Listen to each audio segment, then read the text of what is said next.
we watched the brawling in mid lane, but this time the death sentence is a lot more clean. They take down Ruler, they take down the duo of Genji.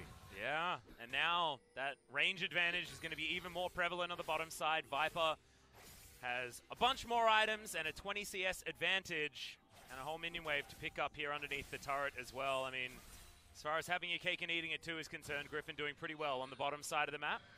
3,000 gold is where the lead is, sort of erupting out of nowhere, and I feel like we're going to be a lot more honest with our gold leads here. Last week was Frostmancy making things a bit confusing. Gold was a bit strange as on the top side.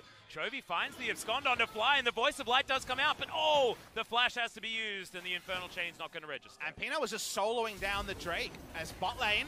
All right, we got another double play coming back here, but a lot of damage now onto Viper. Finally gets cut down by the Lee Sin as the knockup comes forward. Sword has to complete the teleport, of course, and now Roach could be in trouble. Tarzan chasing after him. Chovy trying to get on in here, doesn't get knocked up as there's the abscond to get right into this fight right now, and thankfully does have that aftershock to keep him alive.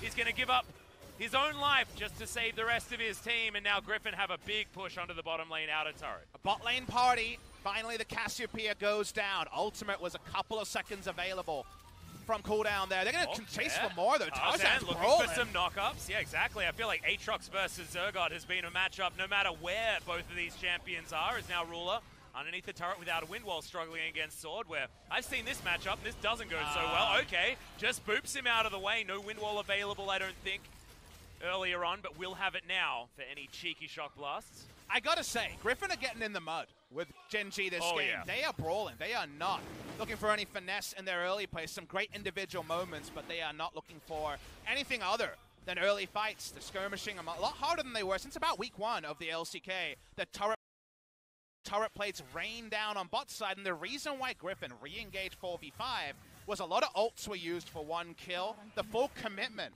from Genji meant that after the play was over, whatever fallback objectives were kind of free for the side of Griffin. They get all those turret plates. They do get the Ocean Drake as well, and they're roaming topside to stop there being an answering Rift Herald from Genji. Yeah, thankfully for Peanut, he is able to get the Rift Scuttler, so at least they'll have permanent vision for the next little while that can't be removed. But looks like the transition of power for Griffin will be to move their vision towards topside, and Shelly's not going to be an easy objective here for Genji like you talk about. Zhonya's is completed here for Viper, so he's going to be a lot more comfortable, especially in these physical matchups, as this is something that can happen basically all day. On-demand ultimates here for Ruler, and Peanut comes in just the right time. And against another team, if you're ever caught unawares, flash headbutt is enough. You don't even need to pulverize, right, to get the last breath going. Any displacement will do it, and everyone's got one. So because of that, Griffin are actually, for once, surprised by the decisiveness of life on a playmaker. This is why they drew a Gragas ban, you'll remember, in the first round of the pick and ban. From there, we already talked about how the fallback objectives after the all-in were going to be freebies for Griffin. They get a kill, get the Drake, and also that bot lane turret. Remember, the priority in the lanes, other things being equal, were that with the side of Griffin, instead of 3 losing lanes, we're looking at 3 winning lanes in CS, and in some cases, winning by a bit. Yeah, winning by a massive margin, as 20 CS was the value for Viper against Ruler, but it certainly is the value for Chovy now against Fly. This feels like Chovy's able to get every minion extraordinarily easily here, and Sword putting on pressure. But Control Ward just going to be the priority here for the Sylas, so not going to be worried too much about the Jace moving on into the mid lane. He's going to head back down bottom side and continue putting on pressure as Griffin has successfully moved their lanes around to make sure that they can't get punished or anything like that, rotated on after taking that outer turret. Right now, looking at item timing, Shiv is done for Rulers, becoming the new standard. When I saw the item changes, I thought IE Shiv would be the new build. But I think players are going kind of IE Sterix rather than Phantom Dancer on. Yeah, I feel like the lifeline choice in the Sterix is just a more handsome one for the Yasuo. I'm a big fan because I think Phantom Dancer was heavily buffed for 80 carries, so they don't have to drop off damage as much. They can still get attack speed and crit while getting a shield compared to, say, a Maw or other things. But for Yasuo in particular, given that he really used the old passive well, I think it was pretty much a straight nerf. So Sterix second might be the decision here. Maybe full damage if he feels like they need it. Part of Aegis timing's done for both mid laners. But Griffin continue to rotate, and Fly still caught under his own turret. Well, Chovy not actually going to pick up any aggro here, and he's super healthy with his Oh run of ages. my! Oh my god! I think Fly was there a moment ago. There's the kickback. Ruler finds the ultimate, but the flash is going to get Tarzan out of there, and Griffin get away scot-free, and it looks like they will also be able to pick up this turret. And apparently they don't like Fly very much. It was a double flash to get just a kill. They should be able to take the turret as well, but they don't have enough vision, so they back away. That's some rare bloodlust for Griffin. They I really... feel like that's been what's happening so far this game. And I love it against Gen G, because what did Gen G do? Not a whole lot in the early games most of the time. And Griffin have said, well, let's just make this a high-octane early game. And what are they going to do about it? The answer is not a whole lot, and not enough against Griffin. Super hard engage here onto the mid lane. This one, the kills, they got him. Good news on that one. Sword returns to the bot side. Black Cleaver in tow. Not going to have any kill threat onto Roach in the side lane. But already you're seeing some of those farm bounties and even some kill bounties grow on the side of Griffin. Gen G, they've been cooped under their own turrets, even with their roaming mid lane. We were so excited to see the return of Aurelion Sol. We've had 3 games of Aurelion Sol, and no game that's been dominated by Aurelion Sol roaming so far in LCK Spring. Yeah, I mean, BDD has looked good on the champion, and we've been wondering why more people haven't been picking him up since the slight upgrades to him, but this is not really making me a believer thus far. Fly could certainly get some things done, but it just feels like Chovy's Silas pick has worked far better than we could have possibly imagined here in the mid lane against the Dragon. 002, 650 farm bounty for Chovy there, and the mid lane outer turret just falls organically as it's just watched. Fly on the bottom side of the map, not going to be able to help keep his turret alive at all, and his Rod of Ages is a few stacks behind that of Chovy's. Let's talk about team comps here, because we've kind of been focused on, oh, look at this quirky pick, and wow, amazing outplay. Yeah. And talk about how the comps play out. Do notice that Griffin have really no engage on their side. Thresh Hook is not going to work in the late game. If you try to ARAM with this team, you have some decent poke, but again, your Siege is not that great either. He'd rather Jason a side lane than sieging in mid lane. So this comp from Griffin is much better with map control, because kiting back their very powerful Petrifying Gaze reactively, for example, the box also. So Griffin really want to make this game around a Baron take. They've got Cassiopeia, if she has blue buff, and as you notice, not Ludens, but the extra mana of going for Seraphs. It's largely about neutral control into winning a team fight that way.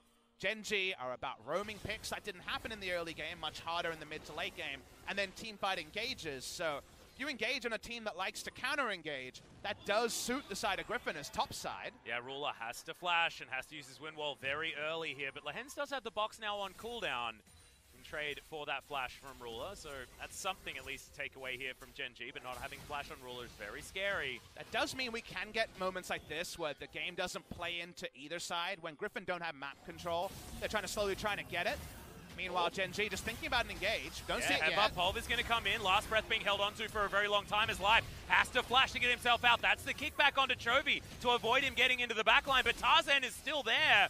Viper looking for a lot more damage. The Petrifying Gaze already used very early in this fight. And Gen G do kite away relatively effectively, but priority now given over to Griffin on this Infernal. Well, you kind of see the worst of both team comps there is Griffin bait and engage, which they want. We already mentioned they're a counter-engage team, but then Viper's flashing just to get a single kill because they have no more chase after Gen G start to disengage. So ends up being very messy. However, the fallback objective after all of that is Infernal.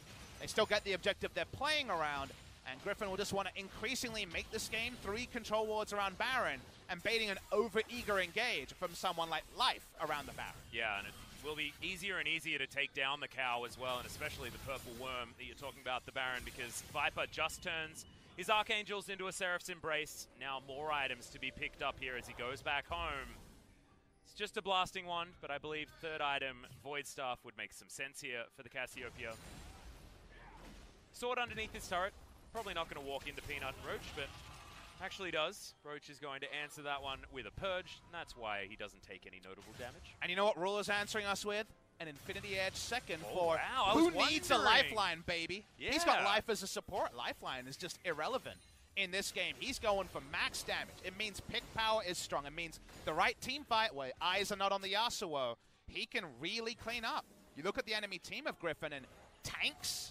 I mean, they don't really have a real tank, right? On the side of Griffin, a lot of off tanks, Aatrox passive, and Chovy with Aftershock, but no hard tanks. So given that, and Magic Resist being the second item choice of Chovy, there's always an outside chance that even 5,000 gold behind, one Yasuo fight can do it. Now, you're asking for a team fight victory against Griffin, and they don't seem to lose team fights ever after 20 minutes, but there is at least a slim win condition, which on another day, Gen G may never have been granted against this opposition. Yeah, precisely.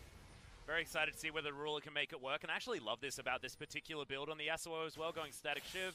Then you get to build that pickaxe into whatever you want if it is your next item purchase, because of course Sterix builds out of it as well. So you can be a lot more flexible on your way towards the Infinity Edge. You want to see some flexing? Look at that mid lane CS. That's insane lead. Speaking of mid laners. Yeah, Voice of Light is going to come in here for Chovy. Can throw it down on a fly if he wants. He's already used the flash though, and he's just crushed by Tarzan. Chovy so happy to tank up this turret for so incredibly long, and Griffin take down the outer so easily. Finally a top lane Sylas we like. Unfortunately, it's a mid laner. Moving to that area.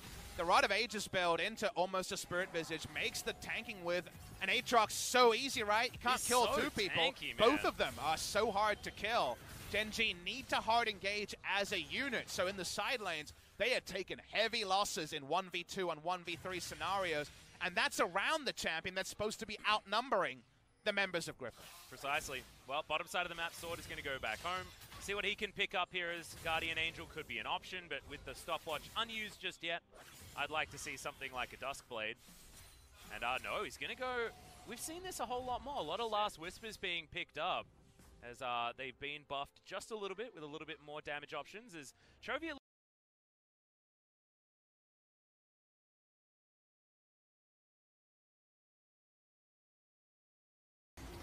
The Sylas, Aftershock Sylas, and a big health bar and Aatrox passive. But if you actually count CS, it's about 130 CS that Griffin that Gen G have lost to the turret, that have lost to nothing. 130 creeps have died, unclaimed by Gen G. That is an insane amount for 23 minutes in the game. And that shows the pressure of drafting losing lanes and a roamer that couldn't roam. They've literally lost out on 130 times at least, what, 18 to even more gold for each of these CS, right? A lot of this gold lead is purely CS that Gen G have missed.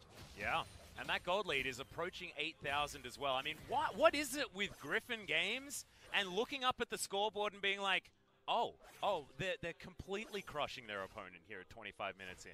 It's just, it feels so suffocating, so oppressive, which is why we talk about 2015 SKT so often when we reference Griffin, because the last time that we felt this kind of craziness and this kind of guaranteed win.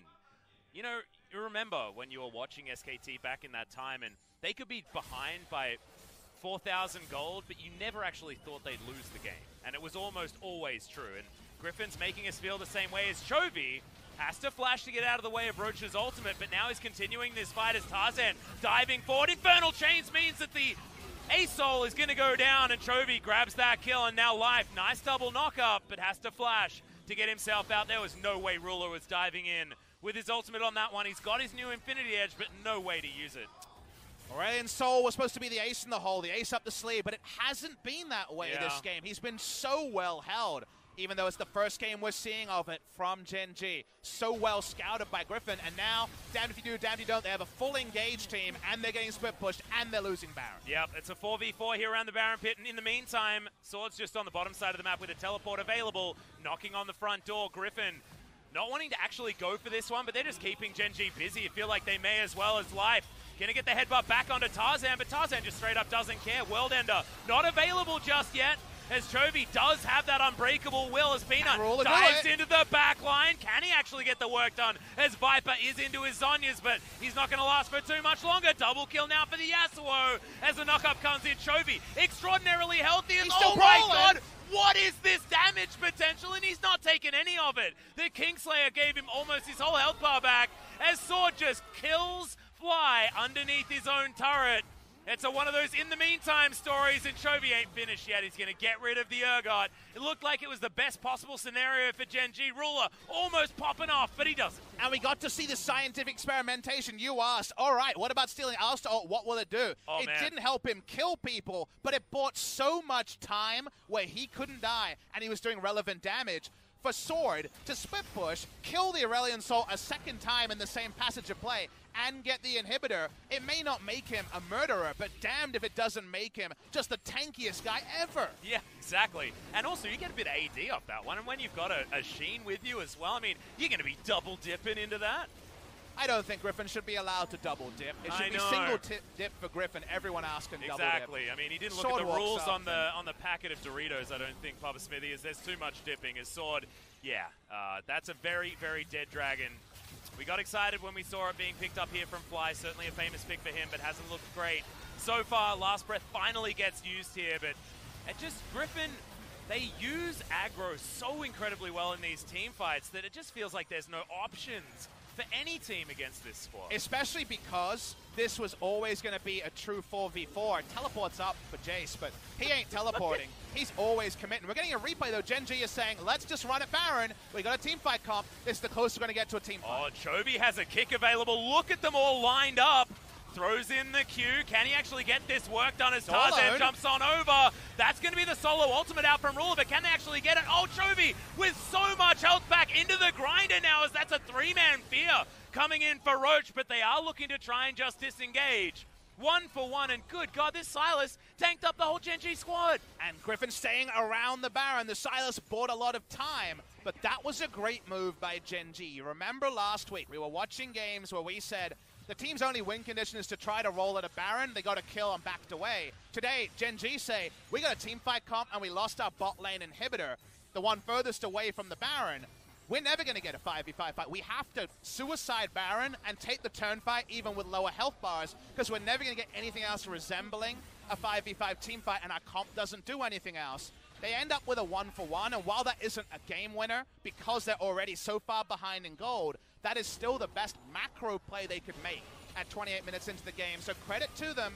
They made a lot of mistakes in this game and this season, but this was the best they could hope for. Yeah, I completely agree. As look at this. Look at Chovy just tanking this for so incredibly long. Gets the kick onto Roach to bring him out of there, and I don't know whether he's almost able to get another ultimate here towards the end, but gets put in the grinder. And that was actually a 4-man. Think about the same fight with one more item on all the carries on the side of Gen G, and you say, huh? If that Sterix was in there for Ruler, if a GA was on top of that, if this Yasuo was popping off a little bit further, yeah, you're exactly right. It's a very different story. However, it feels like all the stories in a Griffin game are written by Griffin. Just remember, if the game becomes about 5v5s, which I already said that Gen G are all about, super knockups and a Yasuo, you've got Tank Sylas. We know he does a lot of tanking. He doesn't do a lot of killing. We have Viper, who has been pretty well shut down. Of course, gap close onto him, and CC makes Cassio's job as a mid-range kind of machine gun mage unreliable. Jace, Aatrox team fighting, you know, like, okay. There is still team fights in the ultra late game that Gen G can win, and this is after Griffin had a massive start to the game. There is 3 items on the Yasuo. I think Griffin need to get this game done in the next commitment, the next 5v5, the next 4v4. Otherwise, the ELO Heaven is still there for Gen G in spite of a rough start. Oh, you're talking about the next 5v5. Griffin are putting themselves in position to try and get there as Infernal Chain not going to find Ruler. And Shock Blast, these need to land from Sword to soften up the members of Gen G before these fights. Chovy clears out the minion wave though, and Griffin move back towards the Baron, and Gen G need to be careful. Minute and a half on the Infernal Drake. You can imagine that Griffin will move over to try and take that one down. As Tarzan, another Infernal Chain lands, as it's another ultimate from the Alistair picked up here from Chovy, and he's going for the initiation. Wants to find some extra knockups now, as Life's going to get the headbutt back in. But Chovy has the Unbreakable Will, and it's both of the Unbreakable Wills just trying to tank up, and Chovy's is so much better. Miasma is flashed into, and now Ruler's trying to kite this one back, but it's just not going to work. The Aurelian Soul once again going to go down second. It's a triple kill coming in for Sword, as Chovy's found Peanut once more. Flashes over, but Blastcone is going to keep the Lee Sin alive. Shock Blast, Sword's hunting for it. Can he find it? They're going to look for the win anyway, they're going to jump in through the bottom side of the map, and it looks like Super Creeps, as they prepared earlier, will be able to finish this game. That'll be the game ender. In the replay, you'll see that there was actually a big disagreement, a mistake from Gen G in that fight that cost them a lot. It's not going to matter. Griffin win when they need to. They needed to win before the Yasuo was truly online. Turns out they get there, but perhaps only just. Yeah, but I just loved how they adjusted their play, not to the composition they're against, but to the team that they're against. It was almost mindless aggression. It was almost like sandbox levels of early game power from this Griffin squad. Not something that they've demonstrated so far, but something that works very well against Gen G. A beautiful win here. And Chovy knows his role. He takes Alice to ult and says, I just going to get in the back line and let's fight now, not later, now. And he can force that because he's in 4 people's face and doing some relevant CC and damage. When we get the replay, you'll note that in this team fight, Alistair flash pulls 4 people and Ruler doesn't take the ult because he's still trying to kill the Sylas in front of him. He does not commit when Alistair is hard committing, and that already is a problem. Life's life, awkward to say, is completely void because he's going in and he's not getting back up, and you can't make a split call when the game is going to be there for you later and is being forced to be played right now. Yeah, exactly right. So was tanking, was doing a great job in the back line there, was Life, and you thought theoretically things could go well, but Sylas doing the same thing with a whole bunch more money and such a gigantic gold lead. I don't know whether this really changes our opinion on what Sylas is and what he does here in the meta so far. I feel like we need to see more wins from him and understand exactly what he's good at, but certainly looked better coming from the mid lane here in the LCK than it has on the top side of the map, even if Nogari's got a couple of wins. And again, felt a lot like Swain to me. Yeah. But Swain mid lane matchups and kind of Tank Echo top lane matchups, if you think about it and take a step back, they're not that different, right? No. When you think of lane identity, Rod of Ages into off-tank, Spirit Visage, Iceborne Gauntlet, Zonias. That's what Faker was doing in solo queue. He dropped the Rod of Ages for competitive play. Damn. Looking over the numbers, and you get those base damage procs in enough, and apparently it adds up. Chovy able to win with any champion. Griffin goes 17-1. So that means if they were playing in the LCS, they'd be done. And 17-1's a pretty good scoreline. And the other thing that's really difficult is it Sylas that's good or is it Chovy that's just too good? Oh, it's so hard to work out, man. I know that if we had LS here and we could let him chime in, he'd be like, no, Griffin are too good, Sylas is still a rubbish champion. But I don't know. I feel like it did work out very nicely, and I think that you've got to have a look at your opposition and then last pick the Sylas instead of what, SKT were doing with the Sylas where they were picking him very, very early in priority. So maybe that's going to be the option here for Sylas. If you see a whole lot of high-value ultimates, that's when you can pick him up. And if you're feeling the turret diving with that aftershock, damn was he tanky, and damn was it effective. Yeah, feels like the best one we've seen so far. It's our 3rd keystone for Sylas. Will we see another one? We'll have to wait until after the break for game number 2 between Gen G and Griffin. So don't go anywhere, guys.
스무 살, 그것은 치열한 전투.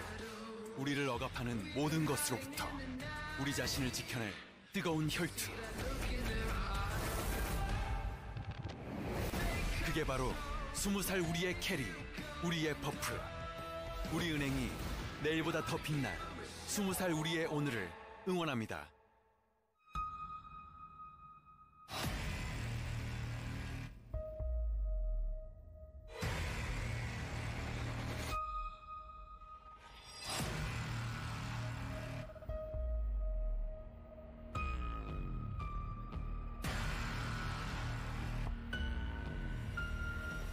This is for those who dare to stand up, for those who dare to make a difference.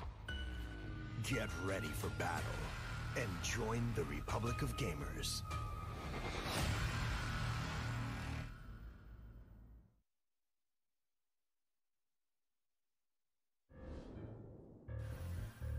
이 혹독한 훈련에서 살아남은 의자만이 CDG의 의자가 되니까. 때론 지나친 고집이 정말 좋은 것을 만드니까 의자가 인생을 바꾼다. CDG.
Welcome back, guys, to LCK Spring 2019. We are at the final stages of the first round robin, and Griffin are on the cusp of making history. 18-1 is the dream.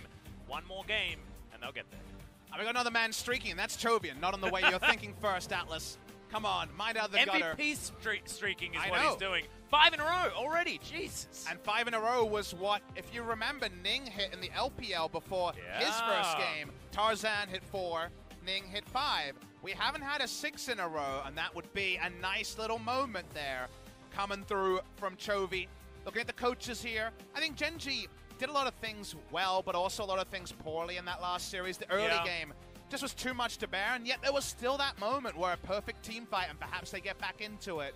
Speaking of getting back into it, let's roll pick and ban and see how many adjustments can be made, because I'm looking at the must-ban list, and it kind of contains all the names that we saw in game number 1. And also now Griffin have so much more flexibility on their side of the bans as well, and we said that it was going to be a lot more difficult for them on the red side, and already it's the targeted bans coming through. The Gragas going to be taken away from Genji, and Life would have loved to have that in the last game as well, especially playing with the Yasuo in the lane. Yasuo Gragas does feel to be the best Yasuo lane that you can have bottom side. But what ban can you drop as Genji? Because so far, Zoe Galio is rolled back. The Vladimir is an intriguing one to ban against, say, Dumb One Gaming. Against Griffin, you're like, oh, if we leave that one open, we're going to have a bad time. With the fact that it's a flex pick, wait and see if Genji make any changes. As Lucian first pick is what Griffin want to do. As Viper says, man, that last game sucked on Cassio. Yeah. I want to play an AD carry. But Lucian is going to be banned away. Ezreal available here. And if Griffin don't pick it up, you can guarantee that Genji will be playing it. So that's going to be snapped up. And yes, the Yasuo. I think Yasuo is definitely something you consider taking again. But Ruler also lost on a non-marksman. And I thought last team fight, he didn't necessarily play it optimally, so wait and see what the approach is here. Could also mean some more shenanigans going on with the Frostmancy bot lane from Viper, because it is that Ezreal who can uniquely use the stats well. Genji, how do they approach this draft? They're going to take away the Jace in the first round here. Potentially going to be a Roach pick, but we'll wait and see what they fully commit to. Oh, no, don't do it. Don't run it back again. We saw this in the King's Zone versus SKT series. Every single game, Kai'Sa versus Ezreal. Every single game, 13-minute turret destruction. Oh no, well, we'll see whether Genji have some plans here. Of course, Ruler a very different beast when it comes to the Kai'Sa. Certainly one of our most storied Kai'Sa players here in the LCK, but not recently.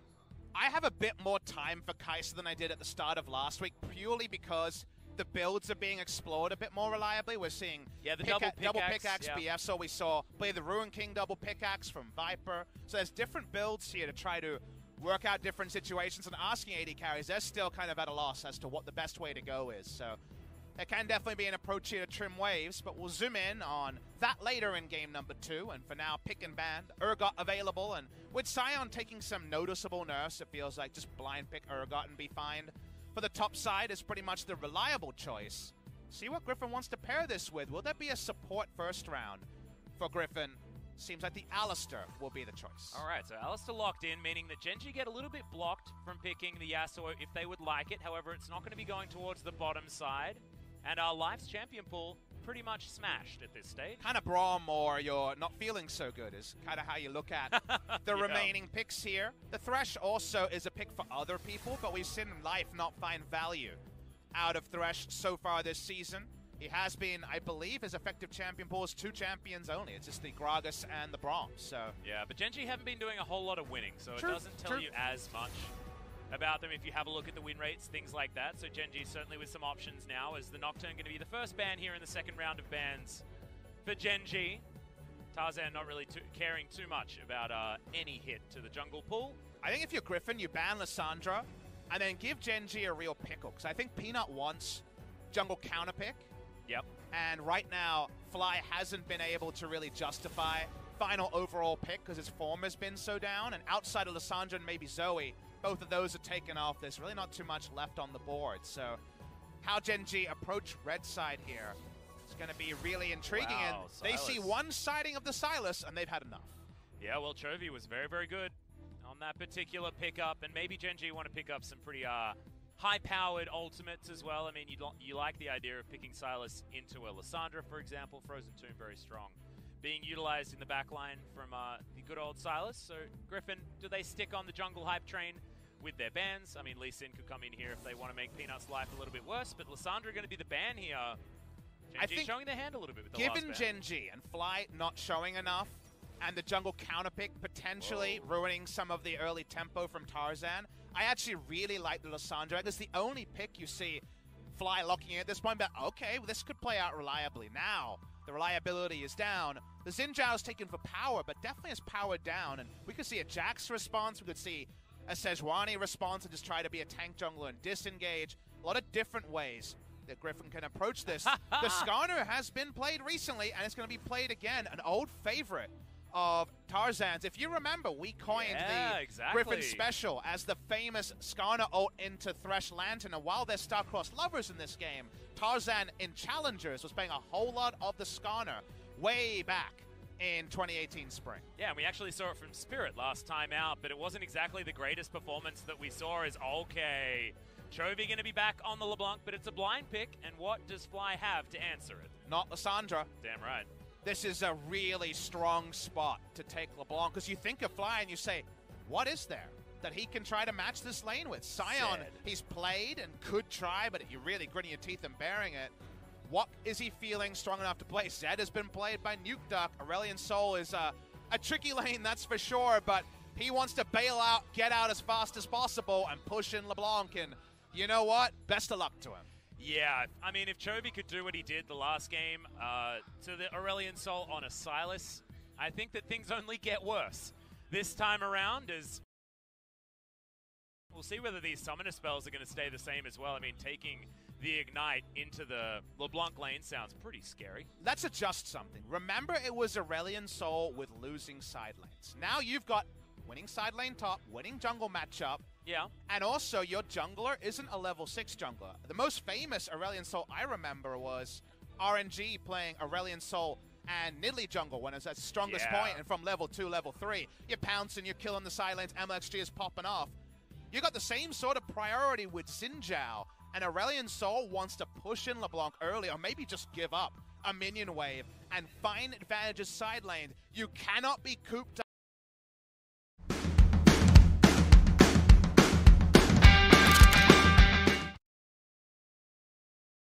Rather than on the Silas. So, bailing out of the lane is a great way to not die. If you're not there, you can't die there. I mean, that makes a whole lot of sense to me.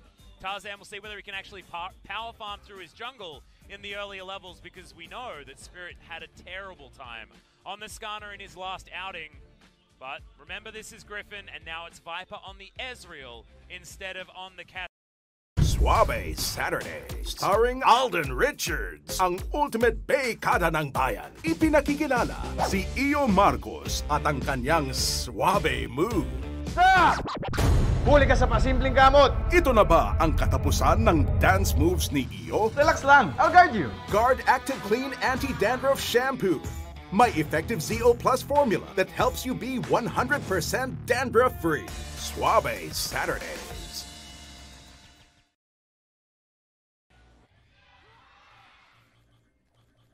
Here we go, Griffin. 18-1 is the dream in the first round robin. They have to win this game in order to achieve it. It's a bit of a meme off at the moment, but Ruler might find himself in trouble. That's the flash from Chovy. They want to lock this one down, but it's not going to happen. And that's a very early flash. I gotta say, our observer trolled us there. That was a really hard one to judge because of the full zoom, so shame on you, lead observer. I know your name. I do queue with you sometimes. I'll be talking to you later. Yeah, let's we could shout him out and shame him on broadcast if we want to. We will say the trade-up of flashes here is less impactful on Chovy outside of a cheese level 2 gank from Xin Zhao, because he will get, of course, an escape at level 2 and be fine with the distortion. He also skilled E level 1, which doesn't really help with the minion waves. This actually does Aurelion Sol a pretty big solid in the mid lane to get that Dark Seal first back and get Roman. And it's all going to be about the roaming from Fly. Otherwise, we like a lot of what Griffin has going on. Yeah, exactly right.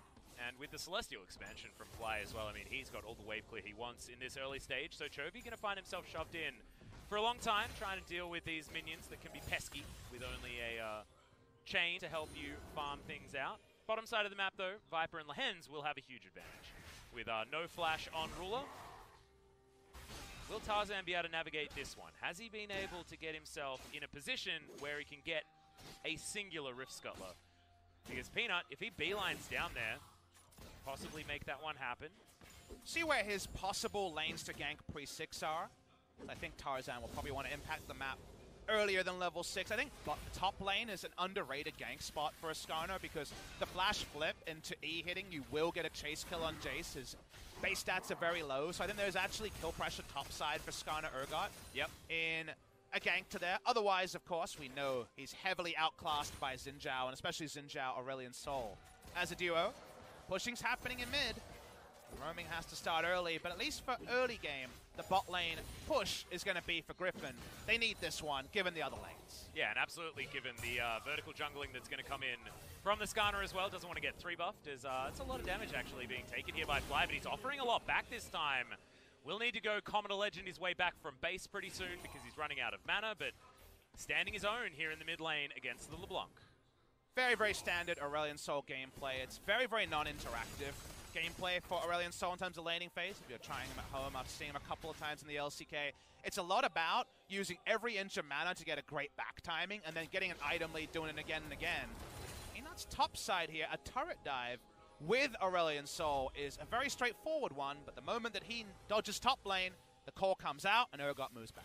Yeah, not going to be throwing any gigantic stuns into these guys with the Star Surge, so just going to back on out. Fly heads back in to try and clear things out of the mid lane. Farming very nicely here against the LeBlanc this time. Chovy missing a few CS early on means that Fly is going to be able to continue having a bit of an advantage here. So the only other champion and pro play I've seen that has the same gameplay pattern as Aurelion Sol, the push back, buy an item, come back fast, is Rammus. Rammus top. Oh, and Hecarim in the mid lane. True. Of old. Rammus top was a thing in Korea for a bit. Mid lane. Yeah, Chovy going to get ignited here as Peanut comes in. They don't know which one's quite the right one. Chovy's going to survive for the moment, but of course didn't have flash. Still doesn't. A return visit here from Peanut definitely available. Didn't get cannon though. That was oh, feels bad. Bit of a squeaky one there. I was watching it. I was like, oh, come on, but doesn't get the cannon to let it down a little bit. Getting things out of Chovy is good because there's no priority for Chovy in this lane after the level 1 flash. Bot lane. Yeah, really nice hook there as Lehens tries to keep him honest. Life is going to get stunned up, though, from the passive there by Lehens, and that means that the trade is pretty nice for Griffin. Still, this game state so far, we are seeing some pressure being put down by Genji, even in this duo lane that has been priority to Griffin. The hook comes in, some aggression is being shown. How much close tabs can be paid to Aurelion Sol? I guess the Spires will be interesting to track. That's a bit more information as well. May want to navigate around those on a roam timing. Boots 1 complete. We'll see if it does end up being just a rush on the Merc treads, as you would expect. In the mid lane, Roach, with all that pressure that we saw earlier, is getting the push, but no turret plates just yet. And also, Sword's life is just going to be terrible, because topside control is certainly there on the side of Genji, so that's exactly where Peanut is going to be hanging around. So Sword has to spend most of his time doing this, trying to get as much experience as he can, and survive the lane to the best of his ability. And so far, 12 CS is not exactly a huge deal, and a big problem for the Urgot, who's going to be able to pick up most of this wave as it comes towards him. Peanut can live up to his old nickname, the Battle Ward, as we always used to call him back in 2016 on the Rocks Tigers. Then I agree that Sword really has nothing he can do, because if Roach has eyes on the enemy jungler, that he has no threat on him at all. He is in a wonderful spot to just put down turret plate after turret plate. Aurelion Sol just darts out of the lane towards the top side, and you're so afraid of a roam timing and also potential Xin Zhao gank, and turret plates should just roll in. That is the gameplay that you want to see. However, if Skarner is unsighted, we already mentioned there are some windows where an all-in onto the Jace can happen, so that's the last thing we want here, the last piece of the puzzle to allow Roach just keep opening up a CS lead after being on the receiving end of this gameplay in game number 1. Well, now at least Griffin do have a little bit of respite here, especially on the top side, as Tarzan only level 4, but thinking about going for a gank, a lane gank here against Roach. Not going to happen. Blast Cone available for Tarzan, but Roach getting his roam on. Troll Ward does go down, as now Roach could be in trouble. Oh, Lehens is here. Yep, Lehens going to come up. There's going to be the Pulverize, and they really do need that Urgot to make his way down. But Tarzan already doing so much damage. Special delivery, And Sword grabs the kill. Into the grinder goes the Jason. First blood to the Urgot is a disaster for Genji. The minimap tells the story, Atlas. On the screen, you're like, okay, they're taking a while for this, but when Lehen shows up, it all clicks into life, and goodbye, Roach.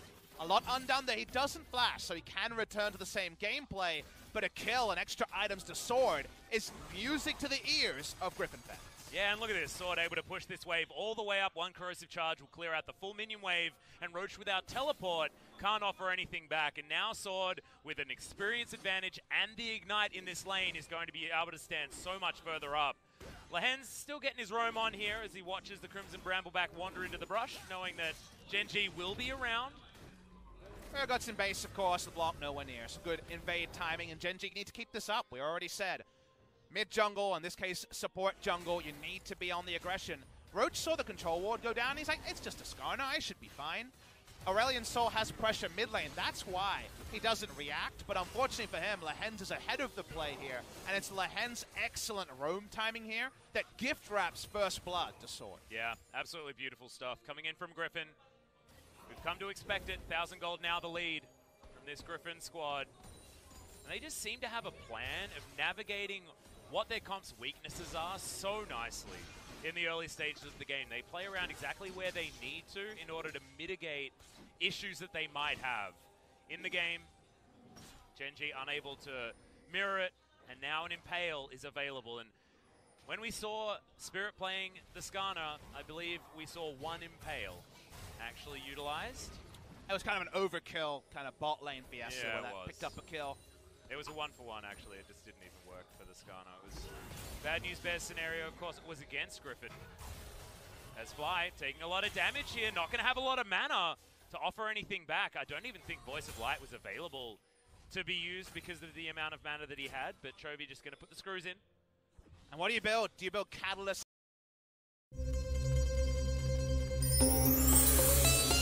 Mga friends, Valentine's Day na naman. What's the plan? Kung wala pa, sweet! Kas bibigyan kita ng options.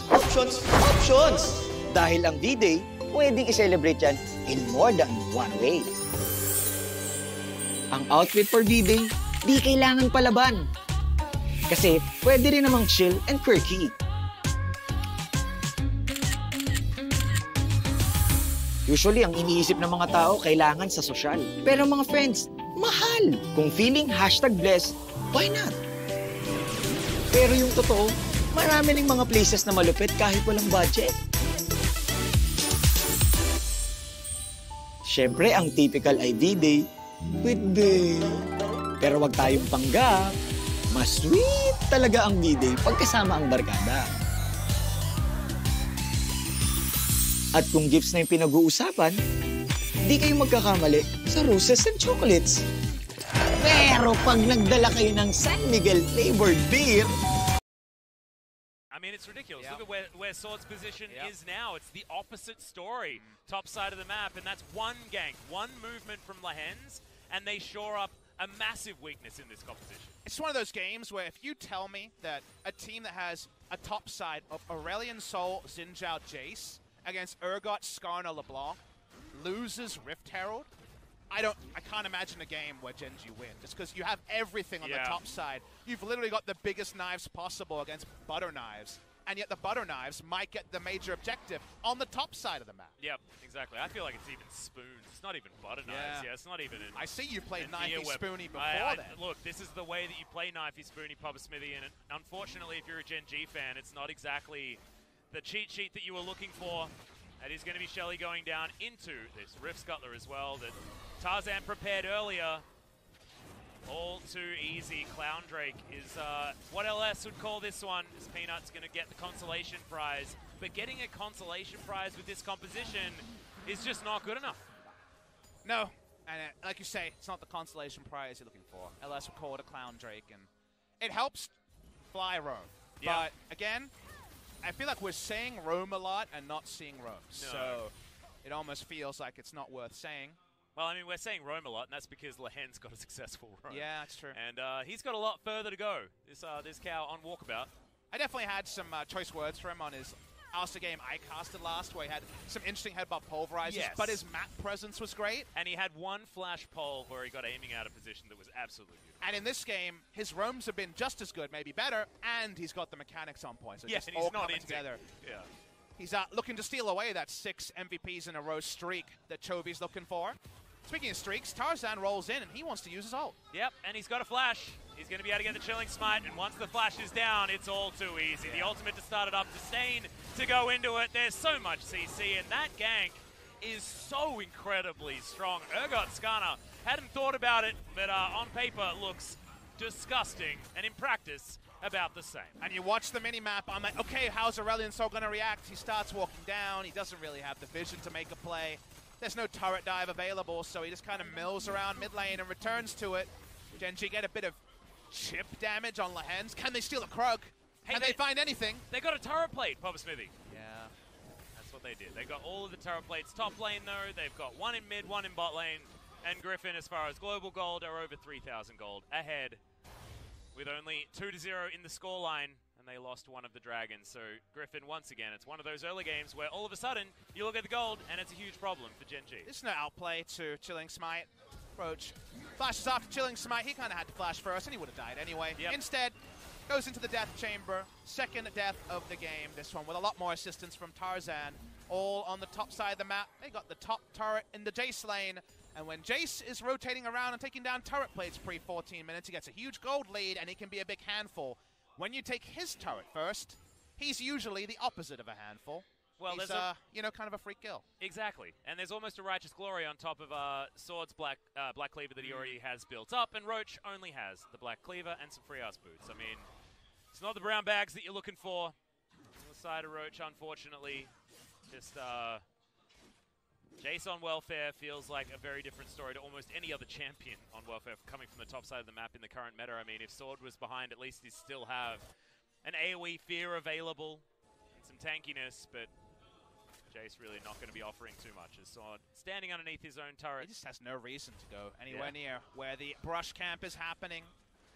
But you're so afraid for Gen.G here. They don't have the light at the end of the tunnel that was the Yasuo team fights in game number 1. They've got a roaming comp that's very strong early. They're behind early. If Griffin get control wards down, how do you ever walk up? Ever. Yeah, I don't know. There's insane pick power. Skarner is the epitome of a pick champion. Shout out to Captain Flowers, your favorite champion's probably going to win this game. And from there, Alistair LeBlanc, Urgot is single target deletion. LeBlanc's going to hit the side lane, and Aurelion Sol doesn't want to be clearing waves at his inner turret at 14 minutes. With a 0-stack Rod of Ages that he just went and got from the shop. Banshee Veil a long way away. Yeah, it's not a very helpful situation as there's a headbutt pole. Lehens once again pays a visit, and he looks like he's certainly vying for that MVP spot, but Peanut does escape. Taking the Lantern right out, and I thought that there was no way he was going to survive that one. As now Ruler, an opportunity to ult, but isn't going to dive into a full health Viper. No summoners other than the heal from Ruler used there. It's top side. Chovy does have the flash available, and the Q's not quite enough. So the turret shot is going to tag him. Thought he might have been able to flash that distortion over, but doesn't want to go too deep. Turns out Old Ignite would have killed there, but maybe just no time to thread in that damage. Yeah. Not sure how Chovy got so low. I assume some turret shots were relevant in that one. Sort of what happens, incidental damage against an Aurelion Sol as well, with those comets being pesky. Viper in the mid lane. Ooh, 2-item Ezreal in the mid lane. Jenner, take notes on this one. He's going to push up. The side lanes are in a great spot. It's getting to be a long map with Skarner and control wards, and the pick power we alluded to will fully be realized before long.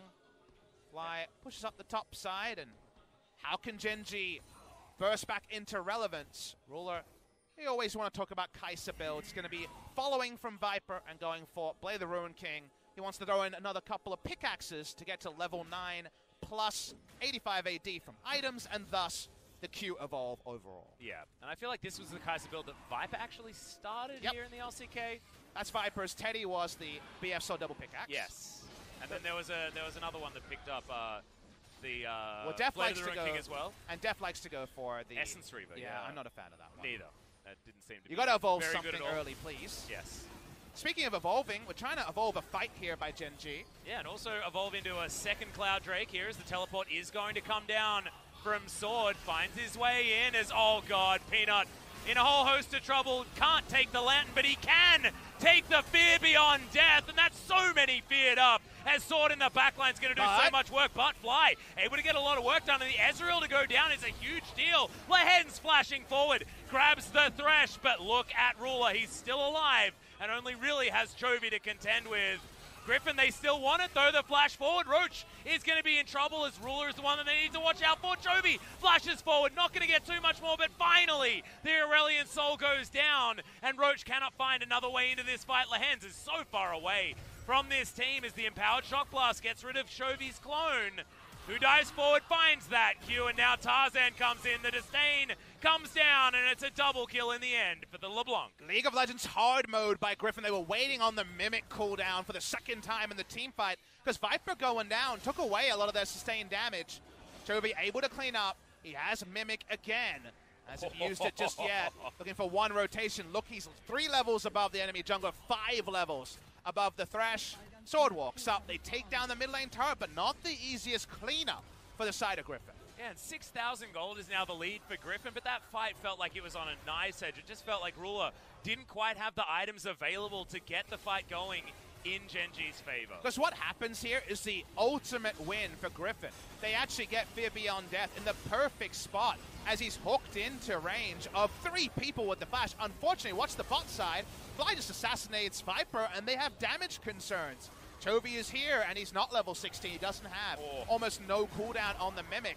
So this had to be Griffin working in overdrive and calling the right targets, because damage-wise, they were second to what was left on Genji. Yeah, exactly, and they needed to make sure Ruler was zoned out of this whole fight. Otherwise, if he's free-hitting, there is no chance for them. So look at Chovy playing further up, uses that flash aggressively, meaning that Ruler has to stay the hell out of the way, because the cooldowns just aren't long enough for you to play around that. When it comes to the LeBlanc play, Chovy dives forward, and unfortunately, once again, a little bit late on the flash is Roach. Does end up being the extended cleanup there, but it was made to work for their dinner that time, is Griffin. Gold lead now. You already alluded to a couple of times. Starting to balloon. Not quite 10. Ah! My gums! Unhealthy gums? Yes. Rolling high roll on the side of Griffin, and unfortunately, the moment you got 4 swords on Roach at 19 minutes, you know that right now things not coming together for Jace or Genji. Just the wrong swords, I think, Papa Smithy. I think that's what we're going to be talking about when it comes to the Jace. He's really anemic this game. 5 stacks only here for Fly as well, who's got a little bit of a revolver. I wonder what he's building the revolver into. Yeah, a dash cannon maybe for Fly. It's not really an Aurelion Soul item. Oh, the wait. famous one with GLP for a double Super Soaker. So like a tanky build, I guess, on that one, but I guess doesn't give tank stats anymore. The change to it being one of the lost chapter items. I guess that'll be a CDR item of choice. Seems like a bold stat against LeBlanc. Yeah. Not exactly the greatest of choices, but we'll see whether Fly can make it work. Of course, he's very used to pressing the button because it was his favorite first item choice on the Aurelion Soul. In other outings, even if it has changed just a little bit now. You just think of Aurelion Soul plus Catalyst into the GLP, but then that was not the build. It was changed to Rod of Ages when the GLP change came in the kind of 5 or 6 Aurelion Soul games we've seen in the past year or so. Yep. Since the mage item rework, which I guess was about 1 year ago now. Yeah, approximately. Certainly wasn't recent, as Tarzan is going for a Shirelia's item number 2. I like that. He's going to be real fast. An oldie but a goodie. Yeah. On the Skarner. It was actually nerfed because of Vladimir and Skarner, who loved access to that team-wide speed up. Gotta say, I'm looking forward to Turbo Urgot in a team fight with Righteous Glory and the Shirelias. Yeah, I mean, if you think this is all about the Skarner, no, it's not. It's all about Sword getting on in there with the most movement speed possible to try and disdain someone back and get that big old fear. Think of another game where Sion kind of laughs and just slows you down. There isn't really anyone who's not super afraid of Skarner and Urgot waddling in a very linear fashion in front of your face. The moment you see any sort of movement speed, let alone a Predator, you are pretty damn scared as all 5 members of Genji. And the thing you have to talk about that we haven't yet, and it's already been over 20 minutes into this game, is paying the Skarner tax. Ain't no one paid the Skarner tax just yet because Genji haven't had enough money in order to do so, and that means Roach is just going to get impaled and destroyed. Doesn't actually have to because Fear Beyond Death is going to be enough, and Oh, man, when it's Ruler. funny. Oh, God, Viper's in trouble. Flash ball, last auto's going to do it. Ezreal looking busted in the hands of Griffin as well. Having your cake and eating it too, getting the free roach kill and getting that second kill on Ruler, who ends up just kind of being a voyeur, being front row seat for a nice turret dive and dying on the Front row back seat end. for his own funeral, Papa Smithy. Bit of bird watching there from Ruler. That means he goes down. Gen.G have lost this map completely. We already knew that would be bad. Maybe they'll get a kill here. Nice hook in to come down there as Tarzan wants to get his flash in position. Not going to find it. Voice of Light does finish off the Skarner. As Griffin will ignore that fact and just move on to this inner turret. Feels like the Skarner's done his job by falling just there. This should be the end of the record-breaking first round robin for Griffin. They're too far ahead. Now it's 10,000 gold at 22 minutes. Hey, the 18 and GLP 1. has been built up, though, now. Oh, yeah. There Well, we go. That's going to change your start. Look, it might make a really hot day out in Sydney or Perth or Melbourne or wherever you are in Australia a little bit more bearable, but a Super Soaker ain't going to do nothing in this particular game. And also, I mean, it's not a very warm spring yet, Papa Smithy, here in South Korea. That's so why I'm maybe talking the about wrong Australia. Place. This Exactly, is, exactly. Yeah, not the time to unleash a water cannon. Watching the replay here, Roach has felt this a couple of times. Not really worth play-by-playing. He was going to die, but kind of wondering what Kai'Sa was up to. She takes too direct a path. You understand the first thought, but she's not running through a control ward, and then she's dead. Yeah, very dead.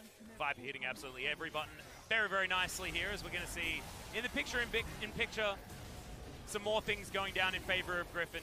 Dragon goes down there, but this was where Tarzan makes this sacrifice, but Chovy just destroys the Aurelion Soul all too easily.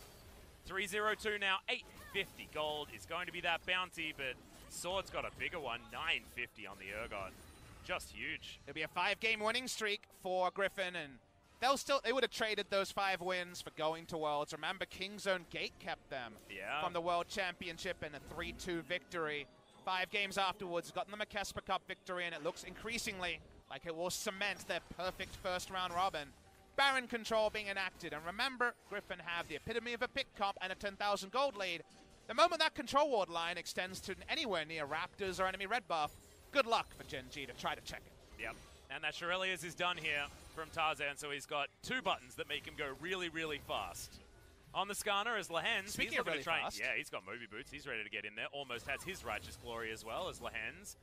Does have Flash, so Flash Headbutt Pulse certainly an option here on Deruler, but Supercharging is going to get him out of the way. There's the Turbo Skarner into the back line. Too many flashes coming in here as Impale is going to be used onto life. He's destroyed before he can do anything. Chains miss in the back line there from Chovy, but Ruler not going to be so lucky. It's another big one coming in from the Fear Beyond Death, and Peanut dies basically as an afterthought, and now Fly, Voice of Light just yelling to the heavens, to no one, and a triple kill as Sword is definitely stealing the MVP from Chovy for this game. Chovy able to mimic Distort out of the Voice of Light, the ultimate end of this argument. Not much of an argument posed by the enemy team here. Only Roach is alive, and he's going to get some minions. Might even take an Ezreal ultimate on the back end. Griffin to clean up a Baron. They've just been too good for Gen.G on this day as they continue that march to the best ever round robin score of 18-1.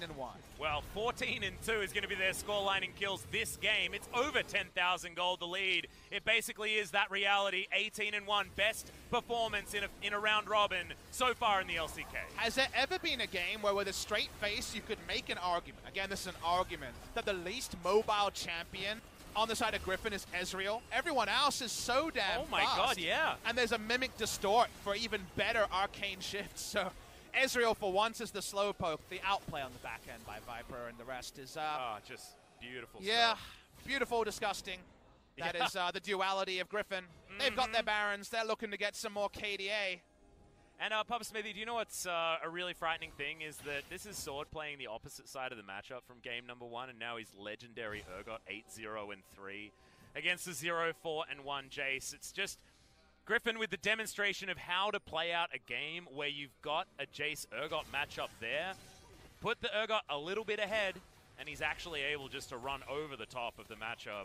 And that's why when people are queuing up to kind of look at Sword as the weak point or the person to exploit, you note games like this, and it's against Gen.G. Again, they're not a huge contender team as things stand, but he's really good at taking a bad matchup, and in a good matchup, sometimes he can run away with it. And can you ask for too much more from your top laner? Yeah.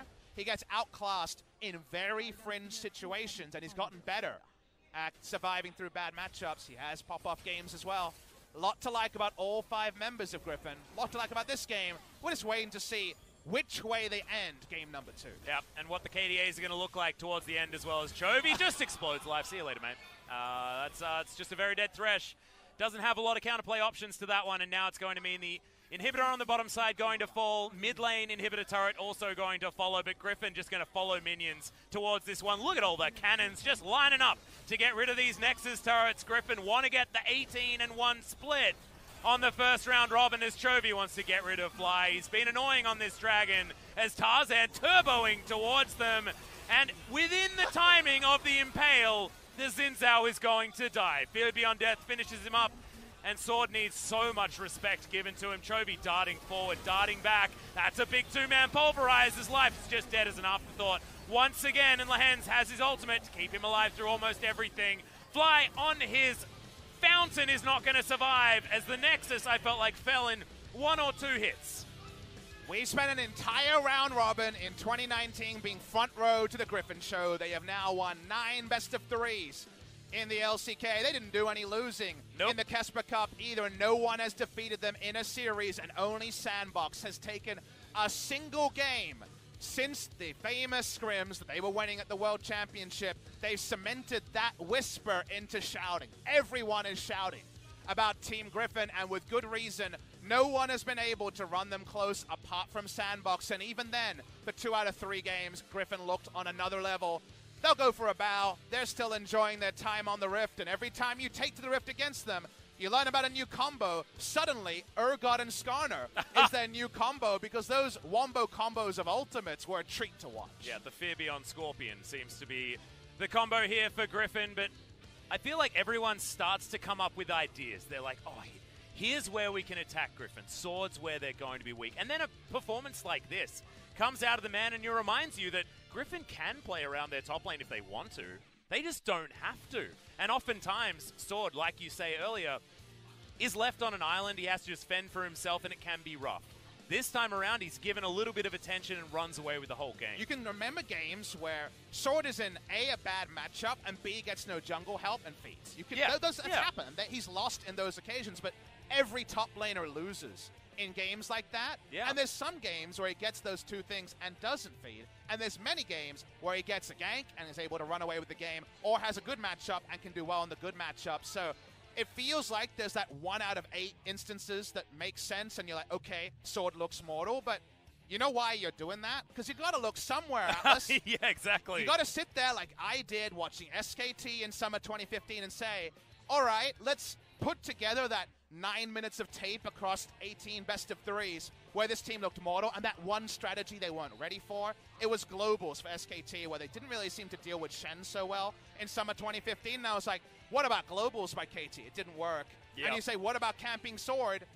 Maybe 1 game somewhere, but a best of 5, it's not going to mean the reason between a victory and a loss. And that tells you that in 98 out of 100 circumstances, Griffin probably wins. And when it comes to the 18-0 best of 3 streak that other players, not Griffin players, but other players in our opening trash talk was saying it could happen, everyone kind of looks like that and they say, sure, but you'll trip up somewhere. And this is Griffin, who played double funnel Lucian and had some weird drafts where they kind of were architects of their own demise.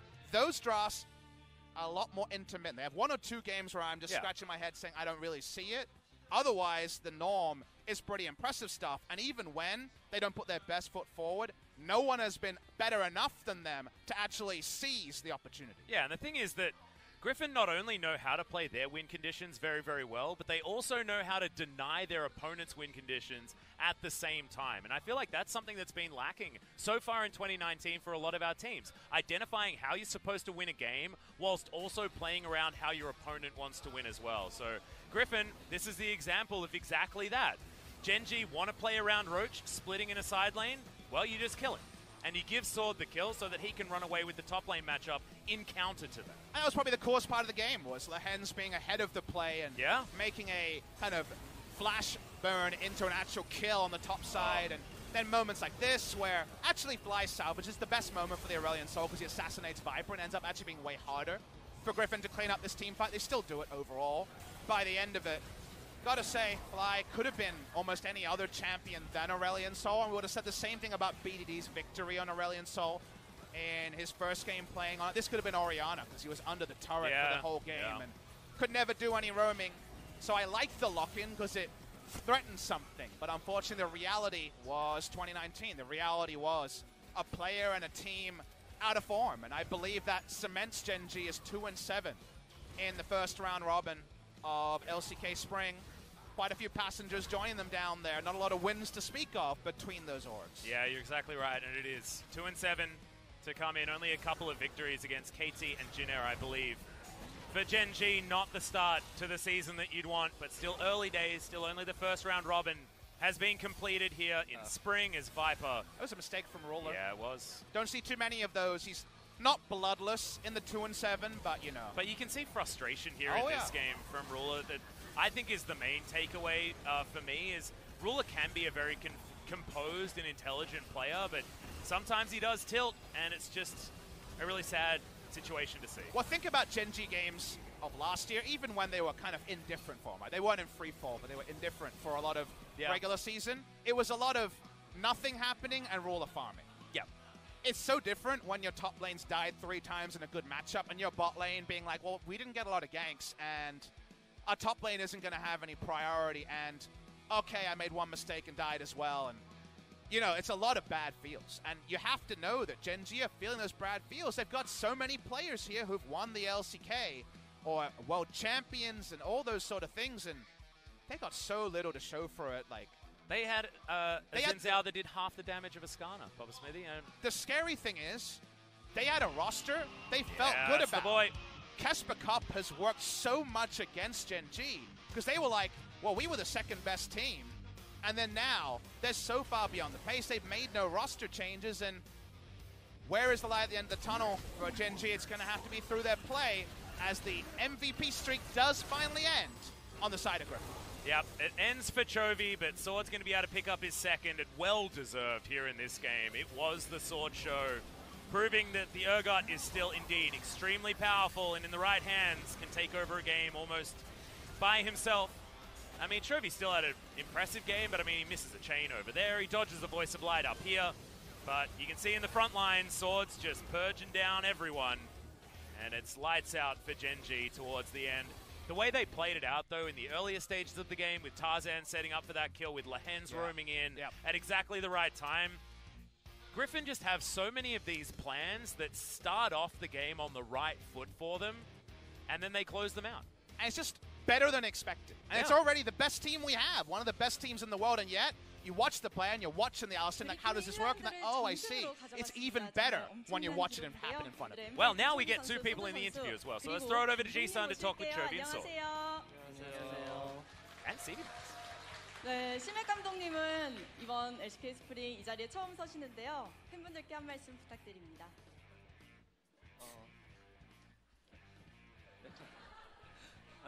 여기 서니까 좋네요. It's good to be here. 오늘 전승으로 가져가면서 감격스러우실 것 같아요. So, Griffin finished first round undefeated. How do you feel about that? 오늘 승리 이제 저희가 연습 그때 그 짜운대로 돼서 Well, about today's victory, I think the game went as we did in the practice game, so I was feeling really comfortable and it was really nice. Chovy, you played Sylas, stealing all the ultimates and showing great performance. How was today's game and how did you prepare Sylas? Well, Sylas, when the opponent composition has great ultimates, and also in a situation where you don't lose in the laning phase, I'm able to go with Sylas. Then is it a good champion against Aurelion Sol? Well, I actually faced him in like 4 months, so I had no experience about it, but I just went with Sylas. So CV Max, how was Chovy's Sylas today? Well, Sylas, Chovy practiced it for quite a lot of games. So if it's not a blind pick, he was quite confident, so today was the right timing for it. Chovy told me that he's feeling a bit confident, so I allowed him to play, and he did perform well in game. So let's check out this highlight here. You stole Alistar's ultimate here, and you also put the team fight. So I stole his ultimate from life. It's a really good ultimate still. And I just went all in because I knew that I won't die there, so I just kept going in. Then was that you that? Mga friends, Valentine's Day na naman. What's the plan? Kung wala pa, sweet! Kasi bibigyan kita ng options. Dahil ang D-Day, pwedeng i-celebrate yan in more than one way. Ang outfit for D-Day, di kailangan palaban. Kasi pwede rin namang chill and quirky. Usually, ang iniisip ng mga tao, kailangan sa sosyal. Pero mga friends, mahal! Kung feeling #blessed, why not? Pero yung totoo, marami ring mga places na malupit kahit walang budget. Siyempre, ang typical ay D-Day with babe. Pero wag tayong panggap. Mas sweet talaga ang D-Day pagkasama ang barkada. At kung gifts na yung pinag-uusapan, di kayo magkakamali sa roses and chocolates. Pero pag nagdala kayo ng San Miguel flavored beer, ang D-Day nyo walang kasing sweet. Ang wild ba ng mga ideas ko? Saks lang yan mga bro. Dahil like I said, ang D-Day pwedeng i-celebrate in more than one way.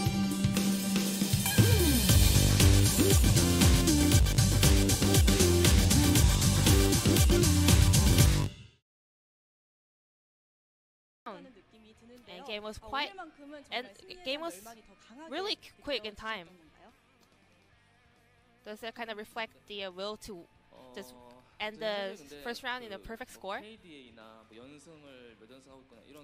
To be honest, we're not really interested or paying attention to the factors outside the game like KDAs or the winning streaks.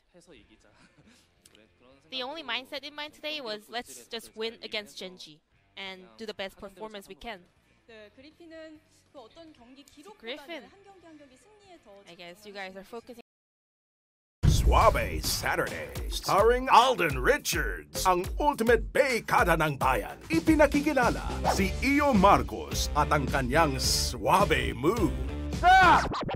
Huli ka sa pasimpleng gamot! Ito na ba ang katapusan ng dance moves ni Iyo? Relax lang, I'll guide you. Guard Active Clean Anti-Dandruff Shampoo. My effective ZO Plus formula that helps you be 100% dandruff-free. Suave Saturdays. Max, we're going to be starting a second round robin soon. How are we going to prepare for it? Last year, well, we were a bit shaky in the second round, so based on that experience, we're gonna concentrate harder and we're gonna make sure to be consistent in the second round robin. And lastly, I think we are so solid as a unit right now, all the 5 players. I mean, that's the most important thing as a team, so I think every player deserves MVP. It's I want to call it the MVP players as a bullets, but you know, you need a whole gun to be a gun, you know? So I just want to say, all the 4 members or 3 members behind the scene, you know, not being the MVP, I just want the fans to also give some attention and love and support for the other players as well. The sword. Then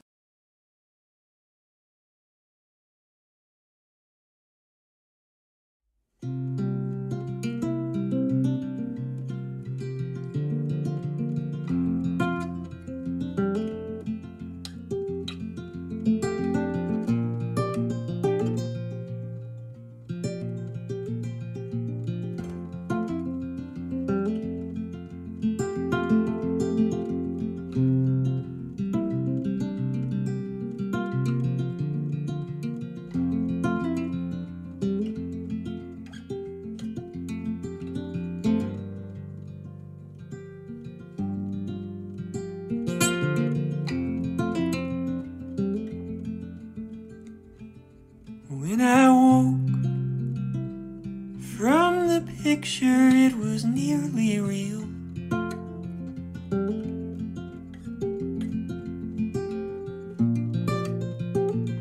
And I remembered each movement from the spinning reel, and how just like a wheel didn't consider the way I did feel.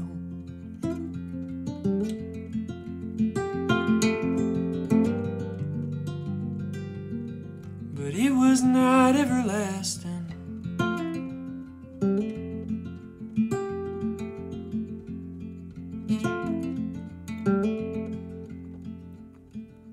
Brush the fog from my eyes to reveal something clean.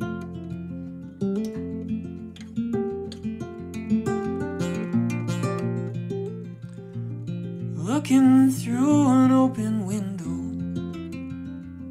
to the nearly unseen, but how the lightness of the morning turns to the eve.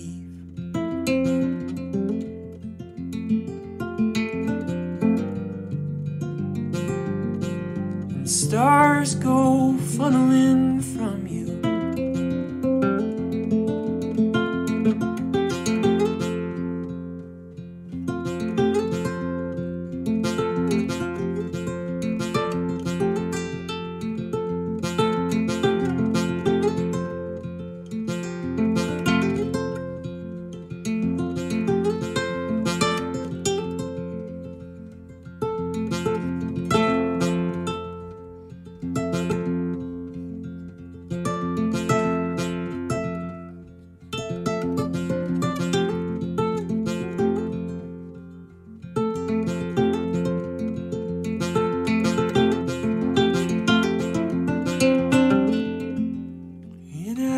Listen to you whisper when you come down.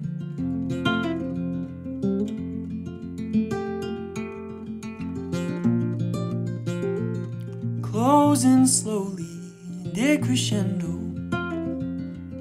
till not a sound. Why does it trick me every time?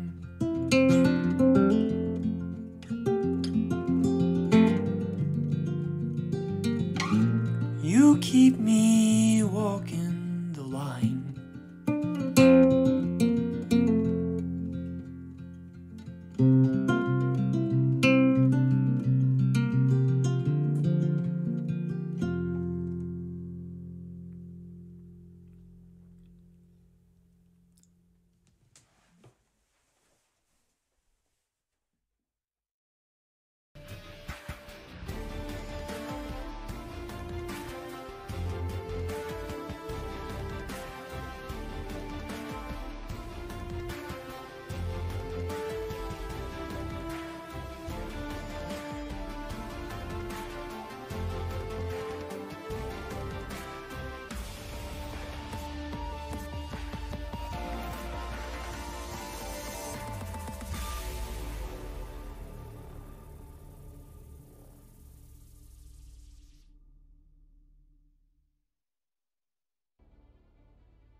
It is said that life doesn't come with a manual. It comes with a mother. When I gave birth to my first son, Matthew, I wish I had a manual. All I wanted was for my child to be happy. Matthew cried non-stop. But he wasn't the only one crying. From the outside, I had the perfect life. A beautiful son, a supportive husband, a secure job. But on the inside, I was one of the most unfulfilled people around. Lack of fulfillment's the primary reason that millions of people live lives of apathy and imbalance. Unfulfilled people are often depressed, disengaged, and disconnected. That was me for over 15 years. See, when you're unfulfilled, you just want to escape reality. Your confidence sinks. You become bitter or simply lose interest in people and life. You think maybe the problem will go away if I just take that exotic vacation, buy that swanky car, or find that special someone. And when those dreams are derailed, addiction is the next stop on the train wreck. Over 1 million Canadians are addicted to prescription drugs. 7 million abuse alcohol and 6 million are chronic smokers. Worldwide, we see binging in everything from food to material possessions, all in the search of fulfillment. It took me years to discover 3 keys to fulfillment. Young children, on the other hand, are fulfillment machines. Have you ever seen a 2-year-old at the beach?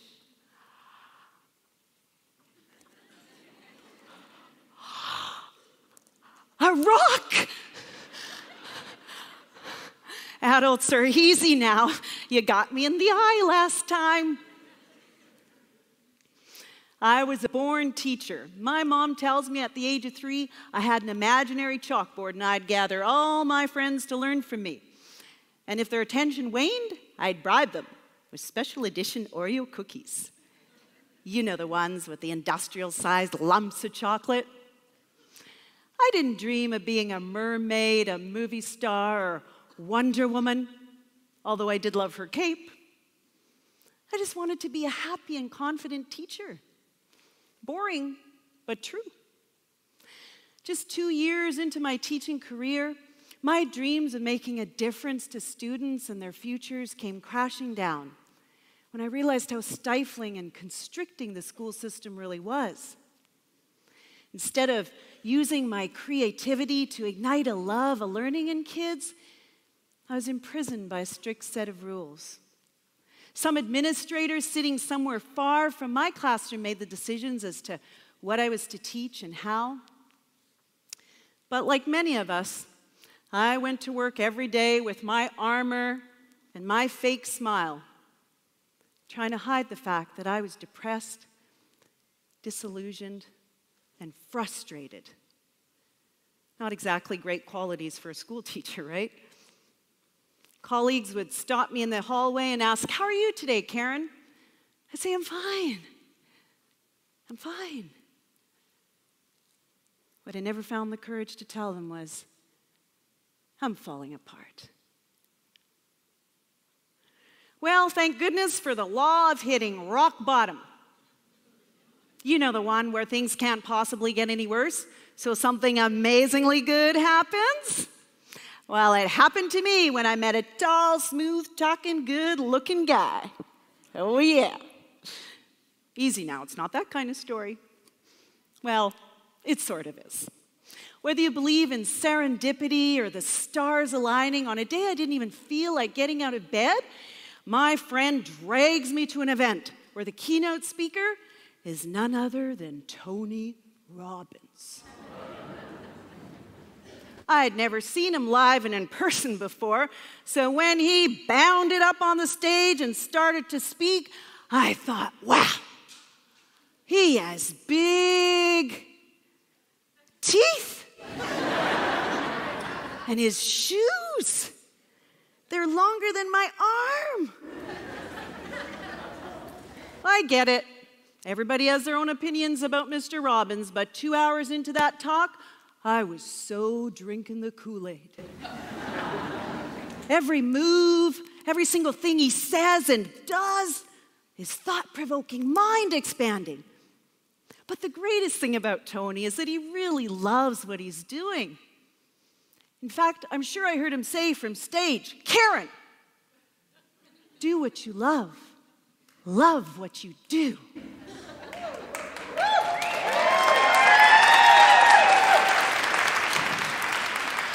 All right, he didn't say Karen.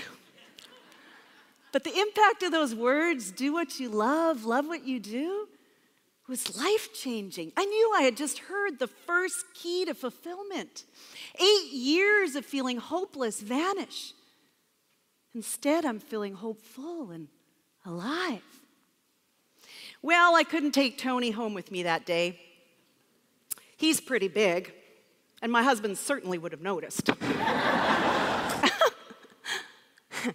But I did take a good, hard look at my life. And not only did I not love what I was doing, I hated my job. There was no way I could have the freedom and creativity that I craved in the confines of a school system. I was done. I had a conversation with my husband. We both agreed there was only one choice. I resigned. Yes, job is dead and I'm alive and free, like Wonder Woman. But what next? Well, I desperately wanted to do something that I'd love, so I went on a journey of sorts. I meditated, I journaled, I looked at inspiring pictures, and one day I came across an old photo of me speaking at my college graduation. I was 19. Could not put that photo down. You see, it brought back magical feelings of me being on that stage, looking into the eyes of my hopeful peers, sharing a message that inspired them and me. And that's when it struck me. Why can't I have more fulfilling, magical moments like that now? Why can't I be a speaker and inspire thousands? But how? Step into the big shoes of Tony Robbins? You know, it's one thing to think big and have grand plans. It's another to have a mortgage to pay and be jobless, right? Self-doubt paralyzed me. Can I really be a speaker? What if I'm not good enough to make it? What if this newly uncovered passion fails? Have you ever had those doubts? Well, with every what if, I turned to wine, talk shows, and Oreo cookies. They were my addiction, my way of staying safe. Well, in the middle of all of this muddle, my second child, Mitchell, comes into this world. And well, he had the cutest, round, pinchable Buddha cheeks, wouldn't you agree? I was no closer to fulfillment than when his brother Matthew was born. But who do I turn to for help? Well, someone you know always has answers. Mom. My mom, she is no Tony Robbins, but a great source of wisdom nonetheless. When I'd share my troubles, she'd share her stories. Well, I often found that to be a mild source of irritation. This time, I listened. She sat me down at her kitchen table, and by the way, my mom's in the audience tonight. Thank you so much for your support all these years.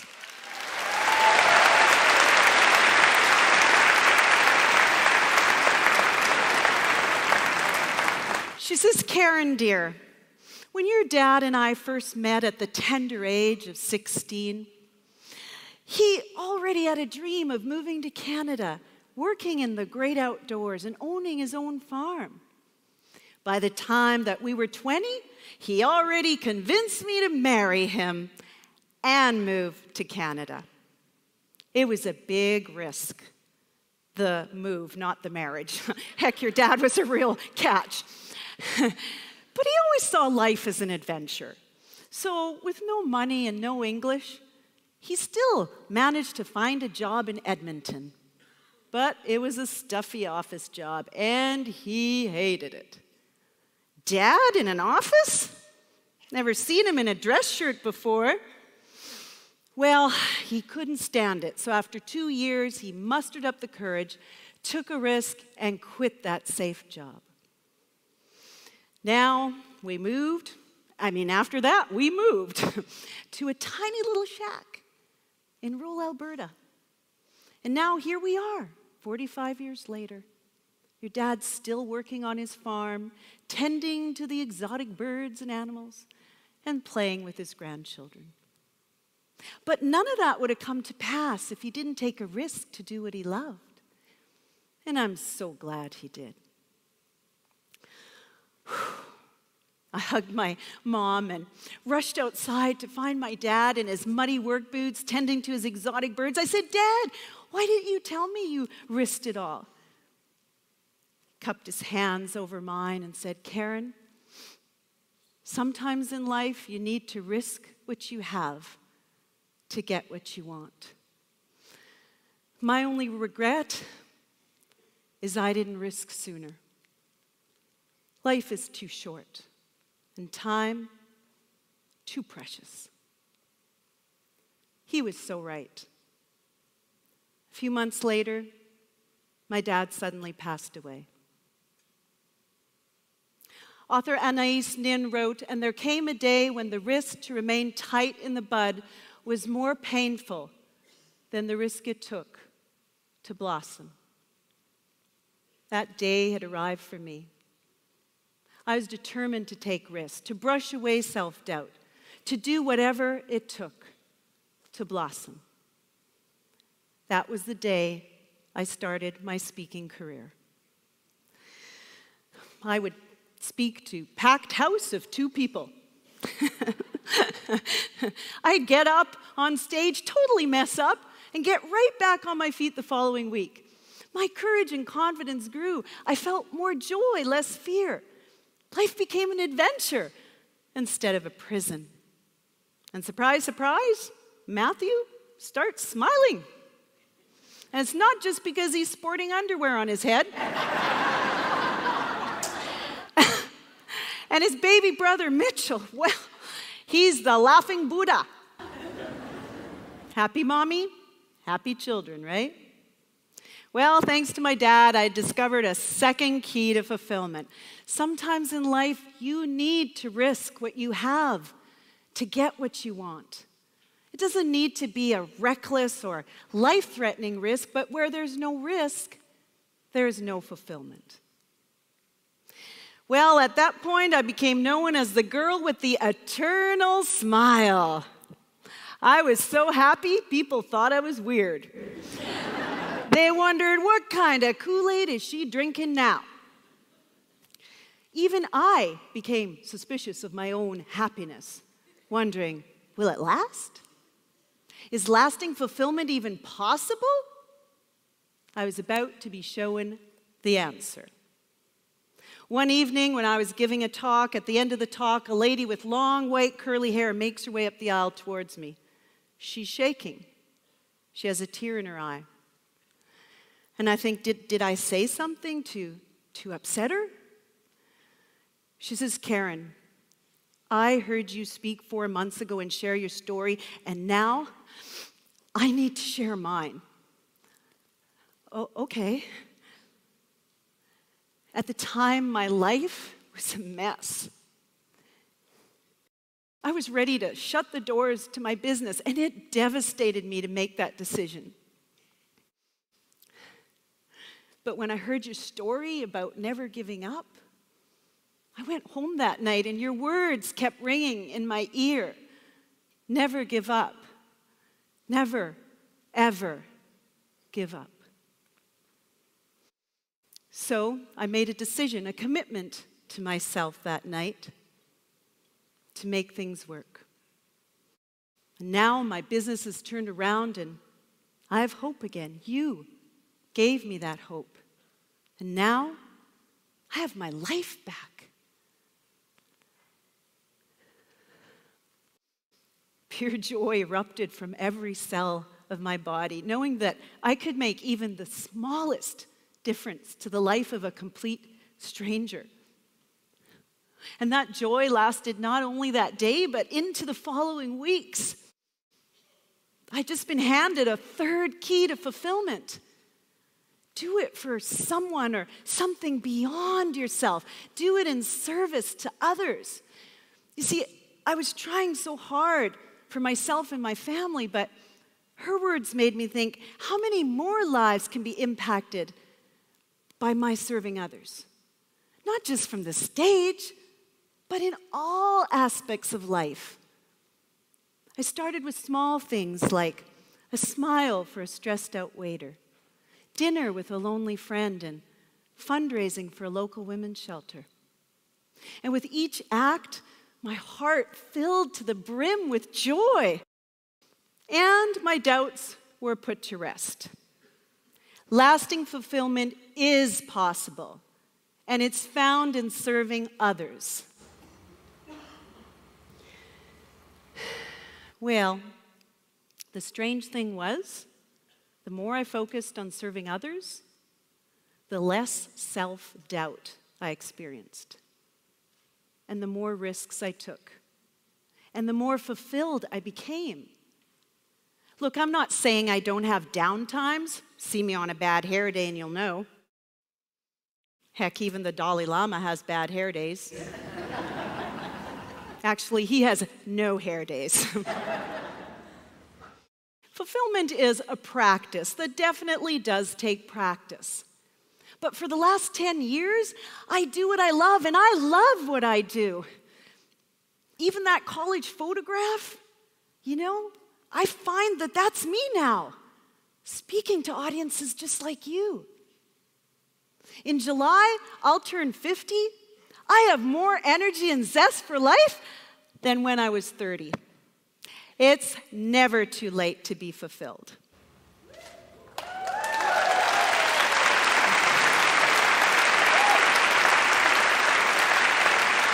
Thank you. It's too bad that my dad can't be here with us today, but I think he's looking down with an exotic bird on his shoulder, beaming with pride.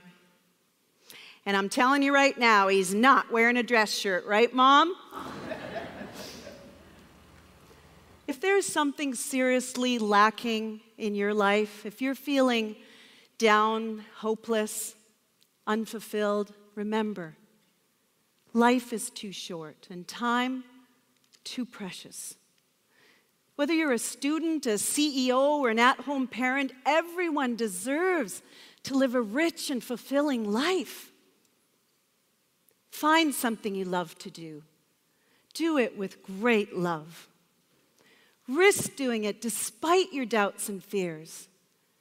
And above all, do it for someone or something beyond yourself.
Mga friends, Valentine's Day na naman.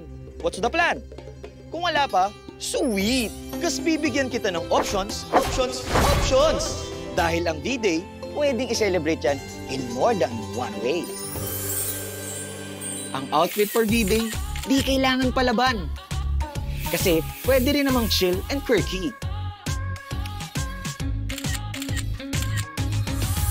Usually, ang iniisip ng mga tao kailangan sa sosyal. Pero mga friends, mahal! Kung feeling #blessed, why not? Pero yung totoo, marami ring mga places na malupit kahit walang budget. Siyempre, ang typical ay D-Day with babe. Pero wag tayong panggap. Mas sweet talaga ang D-Day pagkasama ang barkada. At kung gifts na yung pinag-uusapan, di kayo magkakamali sa roses and chocolates. Pero pag nagdala kayo ng San Miguel flavored beer, ang D-Day nyo walang kasing sweet. Ang wild ba ng mga ideas ko? Saks lang yan mga bro. Dahil like I said, ang D-Day pwedeng i-celebrate in more than one way.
Dragon X who the favorites were. KT roster.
Welcome, ladies and gentlemen, to LCK Spring 2019 and the very first telecom war of the year. And really weird thing is we've been skipping around a lot when it comes to who the favorites are in the telecom war over the recent years. I mean, 2018 was all about KT. Now 2019 is feeling a lot more SKT once again. The normalcy may have returned.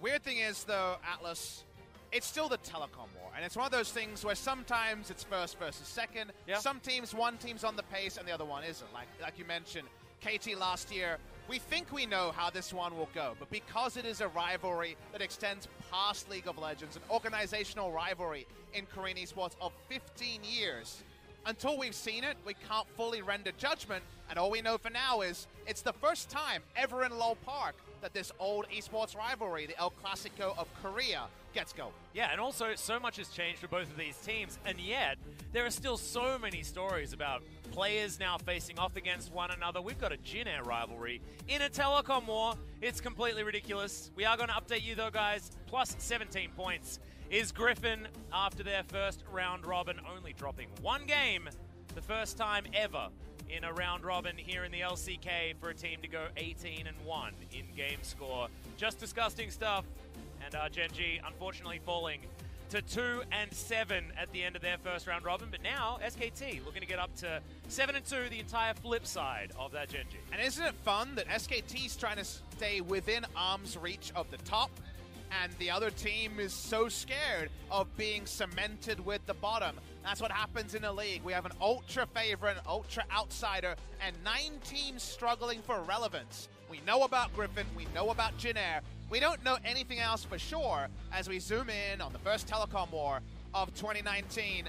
It can be a series that's just a one-off. It can just be KT getting their season back together, but it's an extension of the run of form. SKT, big favorites. Yeah, there are so many different match points, but the interesting one here to me is the Ezreal, because Zenit has not played the champion at all. His 80 carry win rate, as you can see right there, is under 30%, and with non-80 carries, things like the Victor towards the bottom side, things like that, almost a 60% win rate. So KT probably wanted to get on some awesome dudes towards the bottom side of the map after banning away that pesky Ezreal. And that's the last point that you have to lock in, is the Ezreal can no longer be left open.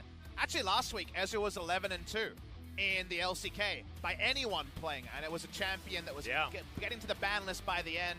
I've been there bashing that drum since Casper Cup about Ezreal's balance level. Finally, we've had more demonstrations around the world with a proliferation of great Ezreal players, Upset, Bang, going around showing us that Ezreal pretty overpowered. KT Rolster, then look at this last series, and KT, you know what? They were against the second best team in the LCK, and they weren't embarrassed, so that's definitely a step in the right direction for KT. Absolutely not, and to be perfectly honest, this particular early play, with Umti just baiting on Fleek into his jungle, just wasn't a whole lot that they could get done there, and Sandbox Gaming falling in. You got a grenade! Yeah! Sound the grenade. I saw. Yeah, fist pump! My name is Dorothy Manini, and I'm originally from New Jersey, Red Bank. I'm Manny Hernandez. I'm originally from Elizabeth, New Jersey. I'm Dariani Santana, and I'm also from Elizabeth, New Jersey. And I'm Jack Woltering, and I'm from Long Valley, New Jersey. So do you guys have any idea why you're here? No idea. Do you see a common thread between you guys? Yeah. You guys are all from Jersey, and you spent time at the Jersey Shore. When you were growing up, did you vacation there? The word vacation doesn't seem accurate when describing the Jersey Shore. Experience. We've experienced the Jersey Shore. Yeah. It really is a really beautiful cultural experience when you are walking past like the male bathroom and you literally see dudes and they're doing push-ups and all this stuff, but just so that they look just a little more bulky than they did a few minutes prior. Well, this video is sponsored by Mattel, and we have a game that we want you to play. Oh my god. Holy crap. Oh my god. There's a game? This is amazing. Oh my god. So this is the brand new game from Mattel, Jersey Shore Family Vacation. And actually, you guys are some of the first people to be able to play it. Say what? As of the time of filming this video, it hasn't even been released yet. Well, there you go. Wow. Now, how big of a fan of the Jersey Shore are you guys? Definitely a huge fan. I didn't see the new season, but I saw all the other ones. Every Thirsty Thursday, religiously. Yeah, you know, I was never really like a true fan, I guess, but you know, it's hard not to keep in touch with what's going on with the Jersey Shore. So let's go over the rules. On each board space is a unique action you have to perform. And if two players land on the same board space, they have to fight each other. You know, just like on the show. And the player with the highest roll can either choose to take a card from their opponent or give them one of their cards. Cards can give you positive or negative points, and sometimes contain an action such as GTL or smushing. Oh. Yeah, it does. Do you guys know what those things are? Oh, yeah. Of course. And what's smushing? It's when you do adult things. Yeah, there's usually a separate room allocated, Yes, referred the to as smush the room. smush room. Yeah. Be careful though, some cards will give you spiraling chips, and spiraling for too long can land you in the sleep it off space. The game ends when the last card is drawn, and the player that has the most points at that time wins. Now let's play, let's have some fun, and make sure you don't drink too much Ron juice. Okay. Ron juice! I would like to be quality, please. Just the way you said it, quality. Quality. How else do you say it? I think I want to be Mike the Situation. Vinny. Vinny. You seem like a Vinny. I definitely want to be Snooki. There's no doubt about that. All right, let's start the game, and good luck. Okay. 3. Tree. Nice. 1, 2, 3. Oh, I'm on the boardwalk. You have a spiral. You don't If you have a spiraling chip, go to the. Oh, okay. So you're good. I'm good. First card. Oh, goodness. +1, make out. If you guys kiss, we'll kiss. Get a +3 end game bonus if you have a make out, smush, and hookup cards. But for right now, I have a +1. 5. Give the card you draw to the player on your right. Thank you. Yeah. Well, I got a +1. Sunday dinner. 3. Oh no, so are we gonna fight? Oh, get it. man. Oh my god, you're being so dramatic. Shut up! First I draw a card and then we fight. And then after. Okay. Ooh, hook up. He could have got a blowy, they could have kissed, he could have did a he could have honked on the ta-ta. +1 point. So now we fight? But now we fight, though. Now we okay. fight. Here we go. That's what All right, there it is. Damn. Give me that makeout card. I know you have it. Thank you. 4. Draw an extra card. Oh, Yeah. 1 point. Fall on the grenade. Remove another player's grenade card and score a 3+ token. So I got 1 point. Nice. I got the smush point. And I got permission from my lady to be wingman. 2. Oh, the first sleep space. Oh, go get Sleep it yourself some off. pizza. Sleep it off. Oh, no big deal. I go to bed. Go back to Sunday dinner after The you pizza recover. looks good.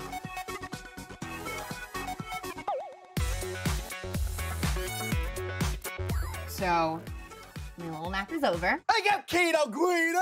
I'm gonna move back to Sunday dinner where all of the greatest things start. Not a setback, but a setup for greatness. 6, 5, 6. Where's the beach? If you have a spiraling chip, I'm all out of spiraling chips. No! Sorry. Cheater. You can't deny this. Cell phone footage of you cheating at the club shows up on social media. What are you gonna do? I didn't do anything. Yes, you did. No, I didn't. You did something. Shut the up, man. 3. Frank War Champion, moving another player anywhere on the board. Frank War Champion! Frank War Champion! I'm feeling generous. What are you talking about? You guys have fought the entire time. He gave me that. Did you really just do that? Whoa. Did you just give him a point? You know what it is? Bro code. T-shirt time! Bro That's code. what it is. That's what it is. Wow. That's what it is.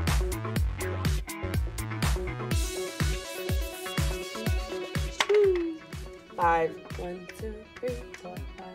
I don't have a thing. Good. Damn, argument. If you want, you can get your ass beat. You can get your ass beat. Why the are you here? Tree. 1, 2, 3. Oh, dang it. Sleep it off there, buddy. If you have a spiraling no. chip, go to the sleep it You're off space. done. Bye, Manny. 2. Go. 1, 2, where's Yes. Goodbye. It's just the girls now. Thank Son you. of a... Okay. Please keep me out. 4. No! Yeah, baby! Welcome. I'm so tired of There's this. extra space on the bed here. Come I'm literally play. the only person playing This is game. ridiculous. What? This game is rigged. 1. IFF. Give the card you draw to the player to your right. This could be I- good I for you, swear, man. if This you could be give me big Situation. or bad. You got a grenade! Yeah. Sound the grenade. Yeah. Saw. I had an app on my phone that was You- for Are you that. serious? You would. That's great. I mean, That's you know, pretty they had good, me man. When the iPhones And you came would out. just release the grenade Yeah. whistle when appropriate. Yeah, when appropriate. 1, 2, 3. Wow, so uneventful. Okay, boardwalk. Oh no. Oh, What is it? Oh, no. This? Bathroom cleanup. Oh, hell no! Oh my God! Someone has to do it, right? And of course, it's me. So we are at a total of -1 point for Jordan. Pretty good, pretty good.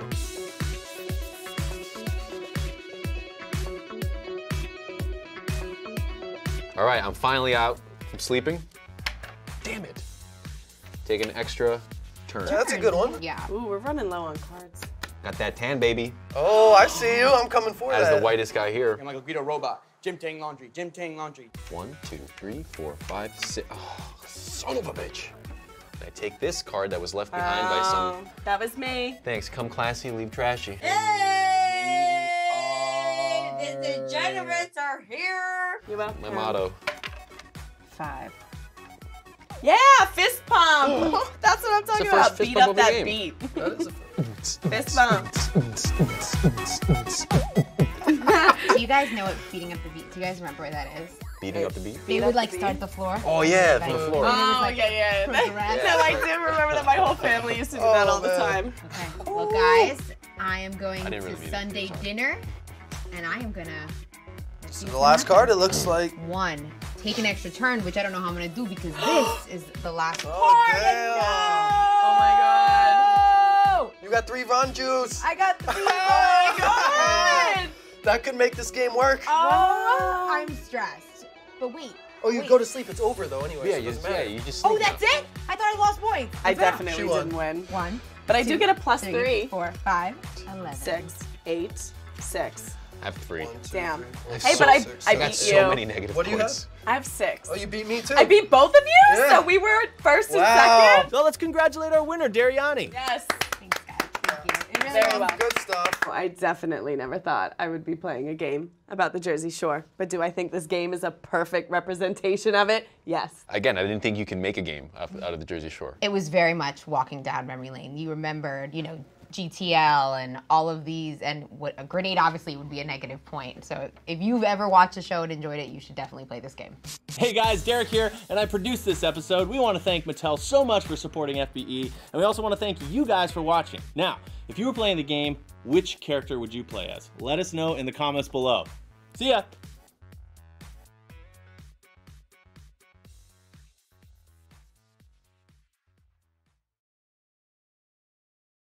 don't know whether Snowflower will be picking it alongside a Sivir, because that lane I feel like auto loses to the Kalista Galio in a lot of ways. So Alistar has to be banned by KT. You know that as SKT, because actually Alistar hard counters Sivir as a champion. Headbutt Pulverize. Yeah, it's frustrating. Really makes her spell shield useless because of timings there. So actually, the Alistar ban's kind of guaranteed. And now we're in this spot where I imagine Clid just defaults on to Lee Sin, because why not? It wasn't banned by KT. They had to ban away the Alistar to make the Sivir work. The Nocturne ban, again, is a compositional answer. KT Rolster, their champions really are not bound to any position apart from Zenith on Sivir, so we're waiting to see how they can round out this draft. What approach they want to take. Right now, it's teamfight Wombo. This would be more pick power, more teamfight if they go the Lissandra for mid lane, to Smeb on Vladimir against the Urgot, a very possible matchup. Means we're only looking for a support, unless Jarvan going to be taking his best Spirit impression in the bot. Yeah, or if Snowflower is going to be playing Lissandra, who knows what's going to happen here. As the double speed up, one of the favorite bottom lanes of old, with the Mantrid Inspire helping out be a little bit of one of those on the hunts. But nope, not going to happen as Gragas has been locked in, and we're still flexing, Papa Smithy. I'm not believing that. I think we're going straight in there. It's hard engage comp with Gragas bot lane. And a lot of times it's, all right, we get a Zilean for Faker in the mid lane. That's exciting to see. We've been wondering if we'd ever see Fly jump onto the Zilean, and we get it out of Faker. Interesting choice, though, right now, how this Zilean actually works. Like, who is getting Zilean ulted? Kalista's the only real damage threat on this team. Right now, swapsies are going to begin, and it could be pushing power against the Galio, against the Gragas, I should say. I think it's going to be the bot lane Galio, but we'll wait and see the confirmation. Going to have that 20 seconds in about 8. Yeah, exactly right. So the cleanse is already there on Faker, and you would have expected Teleport to come in. And Teleport is going to be switched to, and the Zilean is going to be switched back. So Zilean is going to be picked up here, and of course, one of those legacy picks for Faker that he was very successful on, but only for a few games, and not recently, that is for sure, as he has been cropping up internationally, and we've been interested to see when he's going to first come out here in the LCK.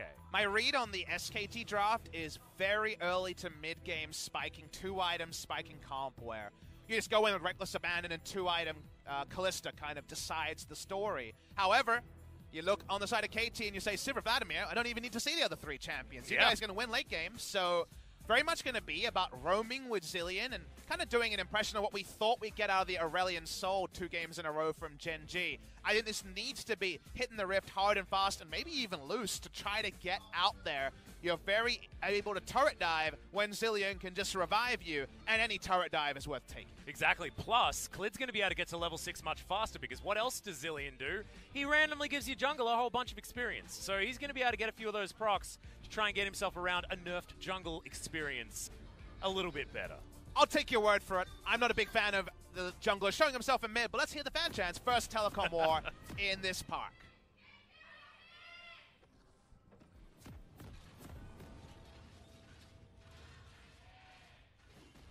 Okay, we are definitely on the KT side of things, but both squads with a lot of fans. This is the telecom war.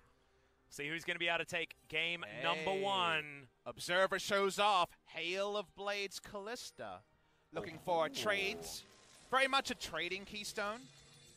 You would also Glacial Augment Zilean. Yep.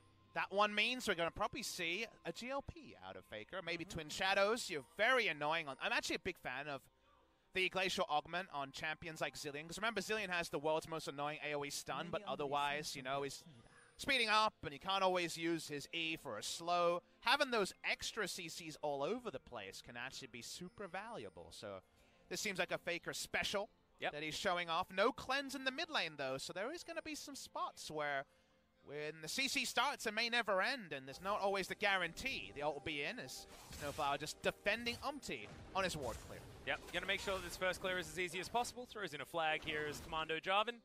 And SKT setting themselves up for a potential gank at the beginning, but Marta just going to pull the wave just to make sure that it's pushing in the right direction, and SKT are allowed to set this one up as best as they'd like. So let's try and wrap our heads around Hail of Blades, because you would think in almost every trading scenario that the normal lethal tempo would provide more, and obviously scales better because you can go over the attack speed cap in a team fight. However, let's ask the question then. What does it give you? It gives you the ability to go Ravenous Hunter and also Taste of Blood for stronger laning. That's what Kallista's getting here, is the other runes in the domination tree really help for a laning, and also in a trade, you get the 3 autos in, you rend, and you get out, right? So it's a trading and laning keystone in this case, rather than some of the other choices that Kalista more commonly goes. We also saw the Glacial Augment, which is much more about abusing the keystone on the side of Faker.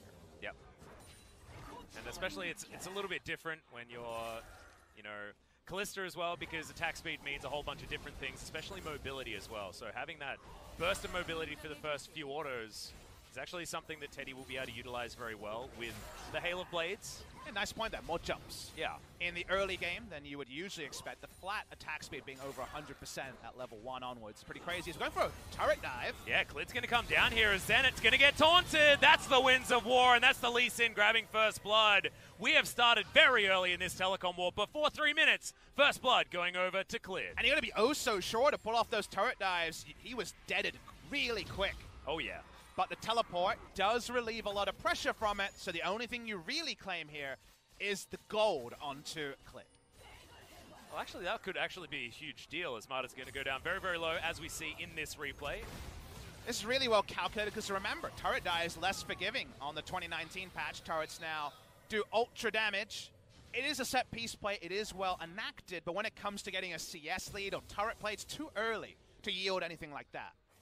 Also, not enough to get a kill onto Faker in the mid lane, but they do get his flash as we see the aftermath of that gank. It's just one of those weird things where you sit back and say, it took a lot of summoners. It took heal and double summoner from Marta. It drew ignite and teleport, but it didn't get the flash of Zenit. So what does it actually mean in the grander terms? We'll have to wait and see, but we shouldn't argue. Whenever we get action rather than inaction in the early game, we should be shouting. Yeah, we should certainly be excited. As Khan's getting pushed in by Smeb here out towards the top side, and we've got a slight advantage for the Vladimir. Always a good news story for the Vladimir squad. Not necessarily the safest lane for Vlad. We haven't seen people bold enough to try Vladimir into Urgot this season. Not a lot of them, no. Can't disengage that ult very easy. You need flash to do it. Speaking of disengaging, Snowflower might need to here, as he's going to go down very low. His Aftershock is now procced, as the Rend is going to show us that does a fair bit of damage here in this early stage of the game. Level 4 for Teddy, level 3 for Zenit. Snowflower's kind of in a tricky spot. The way that Justice Punch works with the hitbox, you kind of have to aggressively body slam, because if you try to defensively body slam, you can really get an odd spot. If you don't body slam at all, you don't get Aftershocks, so you take a huge burst of damage from Kalista and Galio. So watch how he plays the match. We're just going in again. Yeah, got another taunt as Snowflower. Oh my god, Zenit just took so much burst from Marta's Winds of War. I was watching Snowflower take a drink and be like, oh, poor guy. Yeah. I need to get a drink to get over this. Well, he's going to go home now. He's going to sleep it off, I think, for a little bit, as Zenit might need to do the same, but doesn't quite have the luxury. He could only afford a refillable potion when he went back home there, as 30 CS to 45. SKT are doing what this bottom lane is known to be able to do, and that is punish and bully. That could be a big thing for the side of SKT, Kalista, and the Rune choice, I think, helping them, but obviously the turret dive doing the majority of the work in the early game. 2 shops now out of Zenit. Finally going to shop for a second time. Watching the mid lane, you already mentioned earlier that Faker flashed. Don't really know how this gank happens, especially now that BDD's hit 6. Feels so like Klid is kind of looking for it. gank, Yeah, right? counter gank timing more than anything else, but we can see that Umpty's nowhere nearby. Snowflower comes on over. He's standing on a ward, as he might have counter gank on his mind as well, but not a lot of Lissandras that'd be too scared standing in the middle of a lane at this point, especially with control ward vision up towards the top side. Marta going to come on down as well. It's a bit of a party here in the mid lane. Remember our draft analysis here around SKT spiking very hard in the mid game, and then just not being possible to answer Vlad Sivir in the late game. Vlad's going to get there. Kalista can do so little against Vladimir. Almost non-interactive death's going to come out. So scaling-wise, a lot to like about SKT. They want to get an early late about SKT in the early game. A lot to like about KT in the late game. So given that, SKT need to continue living on that razor's edge, living right on the aggressive side of the matchup. So Klid wants that level 6, and for the playmaking to start around the Zillion ult. And how do we feel about Sivir in this game as well? Is it going to be the Essence Reaver build that we've seen crop up for the 3-item spike, or is it potentially going to be another one of those Infinity Edge builds for the earlier 2-item power spike that you can get access to and allow that to bridge towards this Sivir Vladimir late game a little bit nicer? Or are they just going to try and avoid fights until those 3 items have come in? I know I'm personally a bigger fan of IE Shiv as a build, because it kind of does everything, and fights aren't long enough with usually squishes on both sides for you to need the extra mana regen. Obviously, Sivir is mana hungry, but you can kind of get away with different approaches to the lane. But I would understand Essence Reaver and parking Sivir mid lane and just wave clearing, right? There's the complete onus is on SKT to play super aggressive and turret dive if they ever see Sivir hoovering up CS and make the wrong turret dive, and it can go very, very wrong against this comp. So I think it's one of the rare times that I actually can see both sides and probably approve of both sides from the side of KT Sivir. We'll see what Xanad actually decides to do. So he has to make that decision. Khan trading against Smeb quite nicely here at this point. Very early execution is calling to help with those early lane trades. We'll put behind the Black Cleaver, which can be quite a change of pace in the build. Going for a cull as well has Khan, just to try and get through, maximize what he can do in the mid game, which is, as you pointed out earlier, exactly what SKT wants to be aiming for in this game. I think SKT have actually drafted, maybe not to quite this degree, mid-game comps, as Marta misses everything. Well, everyone body slamming everywhere. There's been a lot of SKT games, I was watching at home on the weekend, a lot of SKT games where they know they're not pretty outmatched in the late game, but they just take every Drake, every neutral, get turret plates, and the game never gets to that late game time where they might fall away. So I think this has been something that SKT has been willing to do. But until you see it play out, until we can kind of count the turret plates in early game, you never really know to what degree it's going to actually engineer a victory for SKT. Yep. Well, Smeb's having probably the best time ever on the Vladimir. Gets the perfect back as well, as he's got the Kindle Gem and the Fiendish Codex.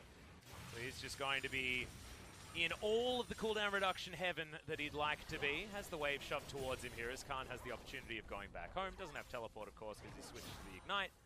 Wanting that one to help have a bit of a chance in a 1v1 scenario against this Vladimir, who's happily scaling. And I love that Teddy is actually building towards his keystone. What do we say about going into the Hail of Blades tree? It's domination, it's strong trading choice rather than maybe the team fight 2 items of going for lethal tempo or going for precision first. So why not get any points in W and just keep dunking out with individual trades? Not like Galio can walk up and get melee trades to proc the W anyway, and they're not worried about what's happening around the map. They're dunking lanes, so don't mind that. It's a very kind of reviewer's individual choice that's being made by Teddy. Yeah, I don't mind it, especially with the nerf to how much it does now, as Faker's going to get his ult off. Chrono Shift is going to be there. Thought they might want to try and wait that one out, but both BDD and Umti going to take a little bit of bomb damage, and no more Chrono Shift is available as Smeb. There's the flash forward, Tides of Blood, 1v1 solo kill.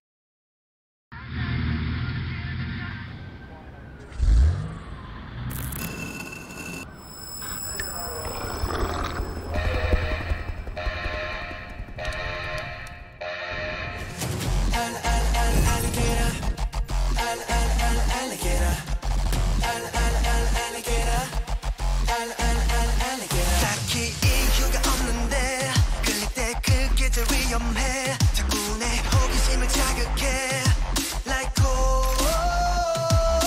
눈빛을 교환해 뭐 일단 그거는 충분해 모든 건 때가 다가왔을 때 Like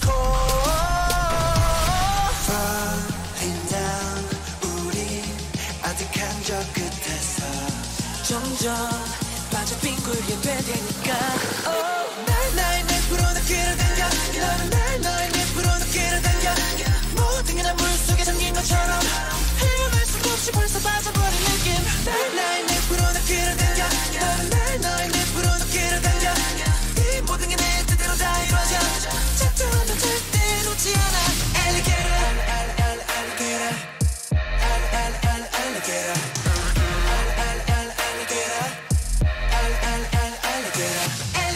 Hello, I'm an alligator. Watch out. 팽팽해진 이 긴장감 속 danger. 널 향해 퍼뜨리는 큰 banger. 넌 포착됐어 나의 위로. 한번 작정하면 절대 놓지 않아 alligator. 둘이를 버티기를 달려가지 숨이 차도. 채우가 하네 나조차도 주체가 하네. I can cut your mouth fire. Falling down 우리 복잡한 감정 속에 점점 빠져 빙굴게 될 테니까 나의 늪으로 나 끌어당겨 너는 날 너의 늪으로 나 끌어당겨 모든 게 난 물속에 잠긴 것처럼 헤어날 수 없이 벌써 빠져버린 느낌 나의 늪으로 나 끌어당겨 너는 날 너의 늪으로 나 끌어당겨 이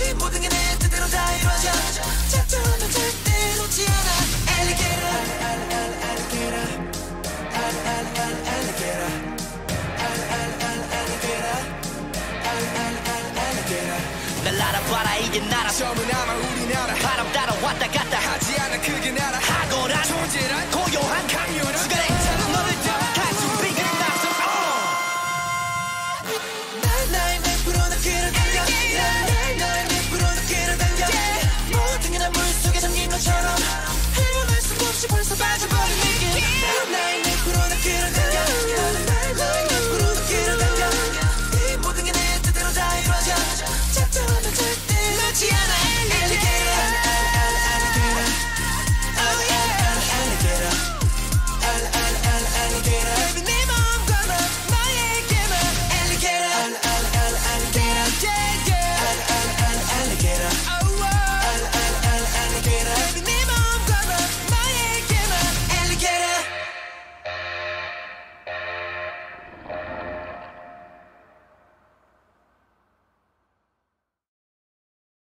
Could be a dueling Kalista where that first 3 autos are coming in thick and fast, and the early Ren damage might be miscalculated.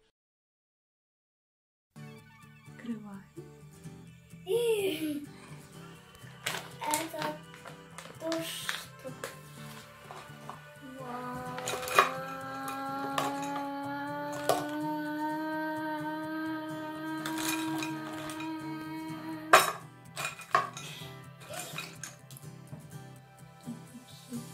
Прикольный скейт. Прикольно.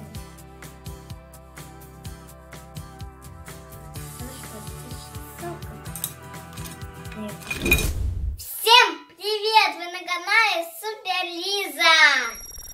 Мама приготовила для меня какой-то сюрприз. Смотрите дальше мое видео. Ставьте лайки, подписывайтесь на канал.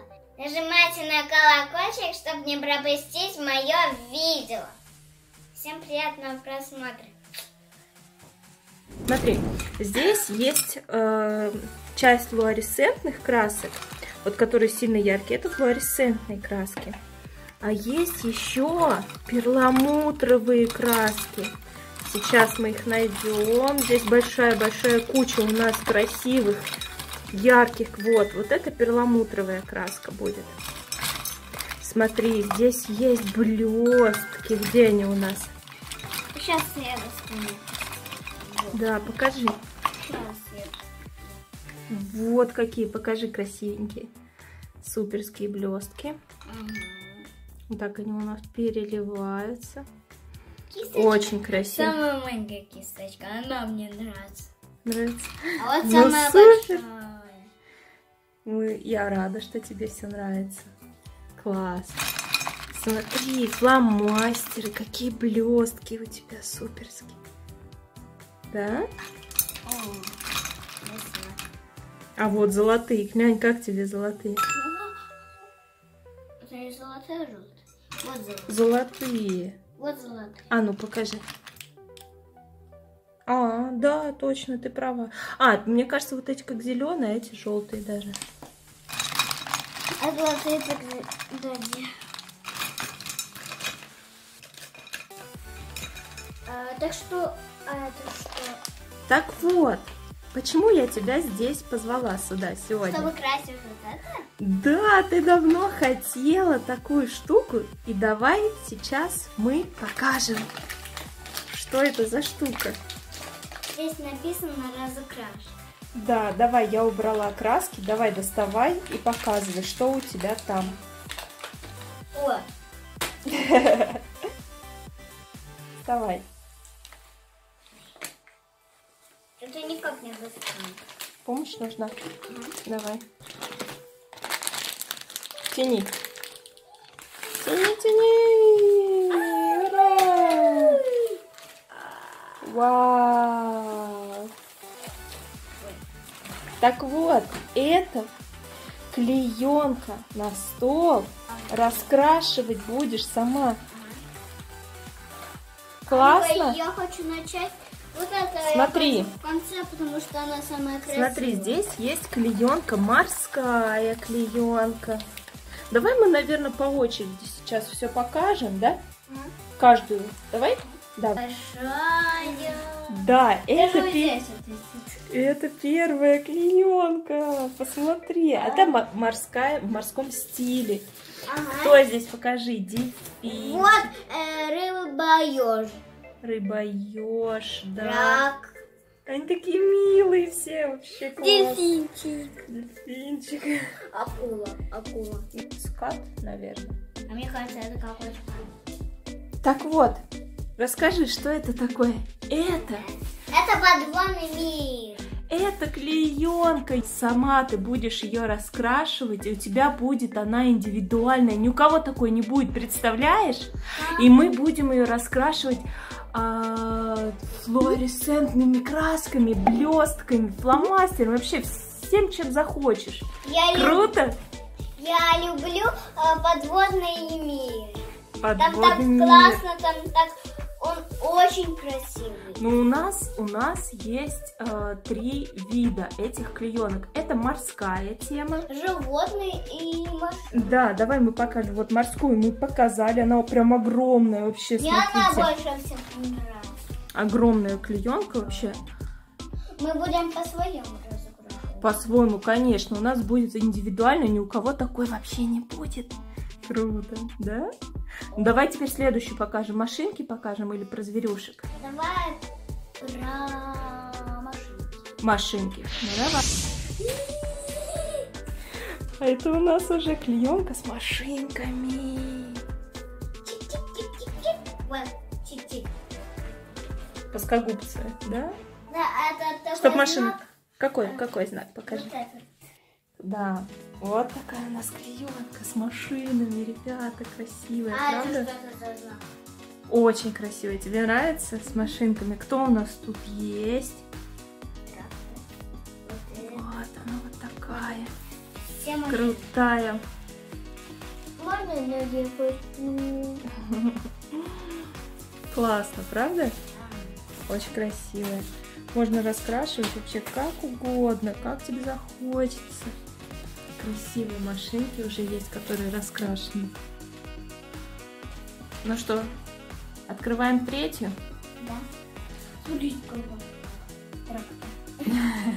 вот огромный. Вот еще одна огроменная. Вот еще. Супер, мне очень взгляд нравится. они рисовать большие, а нарисованные это уже маленькие. Угу. Поехали в следующую. Молоток. Открывай.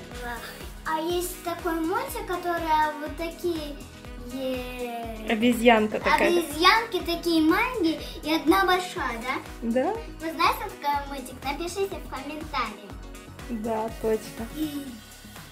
Смотрите. А это из мультика, это из мультика. Да, львенок из мультика, точно. А здесь вот, мультяшные все да, зверюшки. И ну погоди. Ну погоди, есть вот этот енотик, который улыбался, да, себе в речке. Обезьянка, львенок. Я на солнышке лежу, как-то так, да? Да, я на солнышко гляжу. Супер, смотрите, какая клеенка третья. Это из мультиков, да, бычок такой красивый, бегемотик. Слушай, ну, мне, если честно, понравилось больше третья, вот это с мультяшными героями. А мне понравился подводный. Подводный мир? Я люблю подводный мир. Хочешь подводный мир? Тебе больше подводный мир понравился? Рыбок? Ну, давай тогда рыбок будем раскрашивать, да? Давай. У нас уже все готово. Да. Водичка. Мне золотой нравится. Я его буду называть золотой, не желтый. Абракадабра. Ой, Сумсалабима уже все готово. Все готово, да, волшебство получилось. Вот мы подоставали краски. Вот эти у нас перламутровые красочки. Вот это флуоресцентные краски, которые будут светиться в темноте. Круто. Вот наши блестки. Вот еще. Кисточки. А вот еще одна краска. И еще одна, да, всякие это разные. пригодится? Ну все, поехали красить. Поехали. Она вкусно пахнет, вишненька.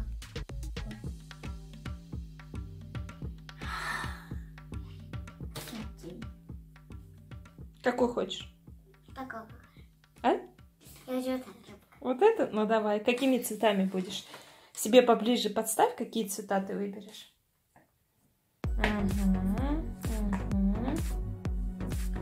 Я вот такие хочу. Ну давай, открывай. Только Это золотой? Это перламутровый. Нет, вот это. Да, это коричневый, золотой, не пойми какой перламутровый. Я возьму вот эту. Давай. Аккуратно. Вот эту крышку. Вот так. Покажи цвет. Вау. Нереальный, да, цвет? Так, давай начинать с этого тельца. Она будет оранжевой. Давай. Опа. Наклонись.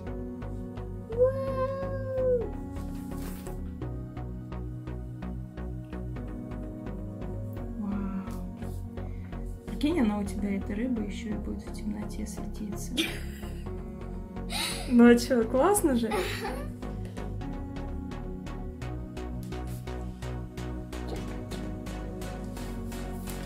Мне кажется, нужно поменьше, потому что это будет ходить.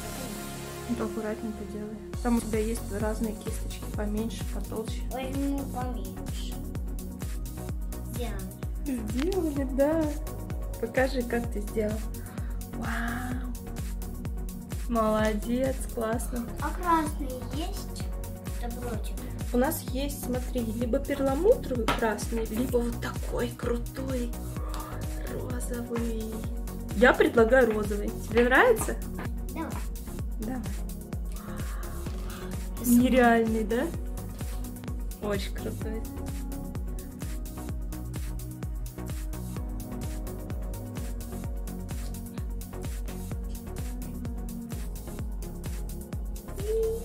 Вот красиво.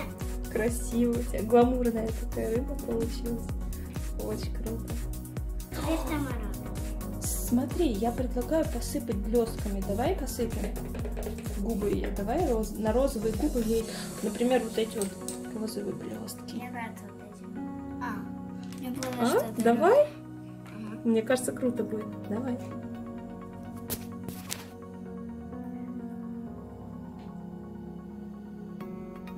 Прям как лопаткой нагребай на кисточку. И так сверху посыпай на губы.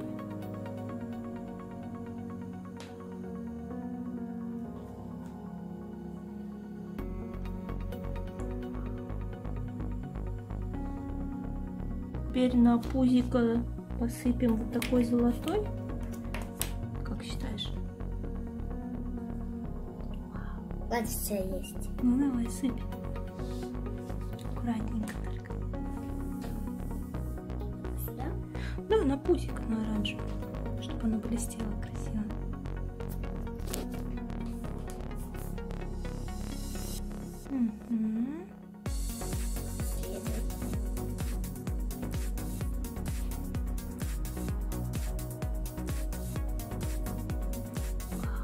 Гламурная какая рыба. Очень крутая.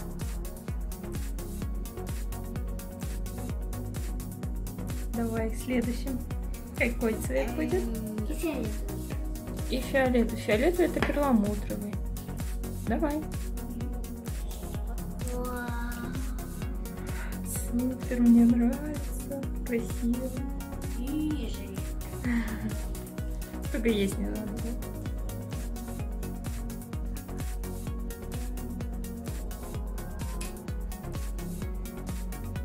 Перламутровая, да?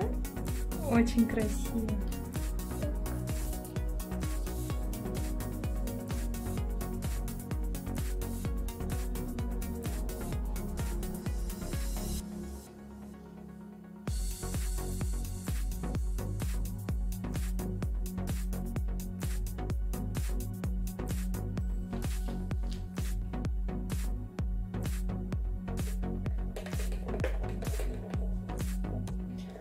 Лиза, а пока ты красишь, у меня к тебе есть предложение. А давай те две клеенки с машинками и с мультяшками мы подарим твоим подписчикам. Давай. Давай? Мы вам подарим. Да, но вы должны быть подписаны на Лизу, поставить лайк, написать комментарий, да? А если это все не делать, то кому-то это... Кому-то другому это, да, достанется, а не вам.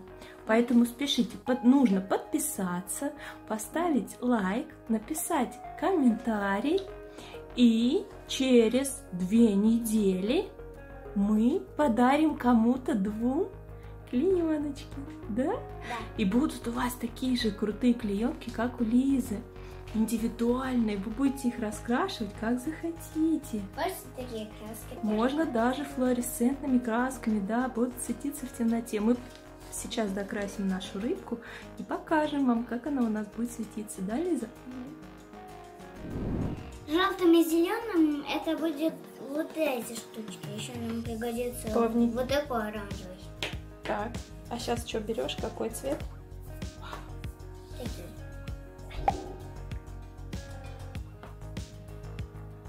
Такой шел. Он пахнет краской. Супер, какие цвета!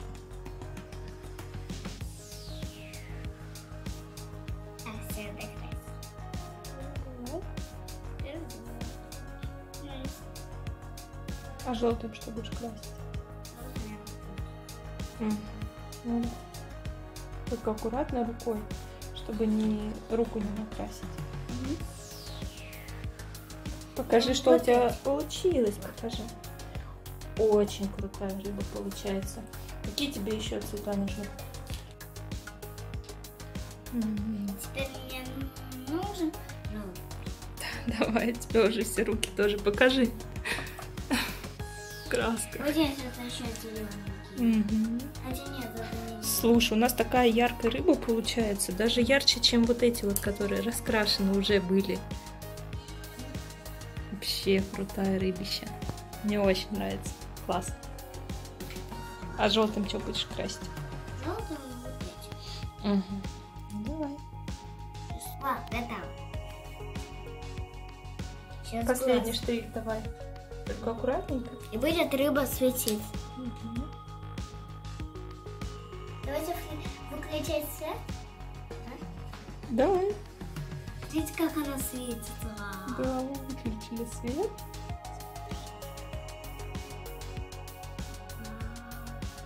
Но в темноте ее не будет видно, да? Просто когда чуть-чуть такой свет, и вот она вот так вот, как будто бы объемная смотрится, да?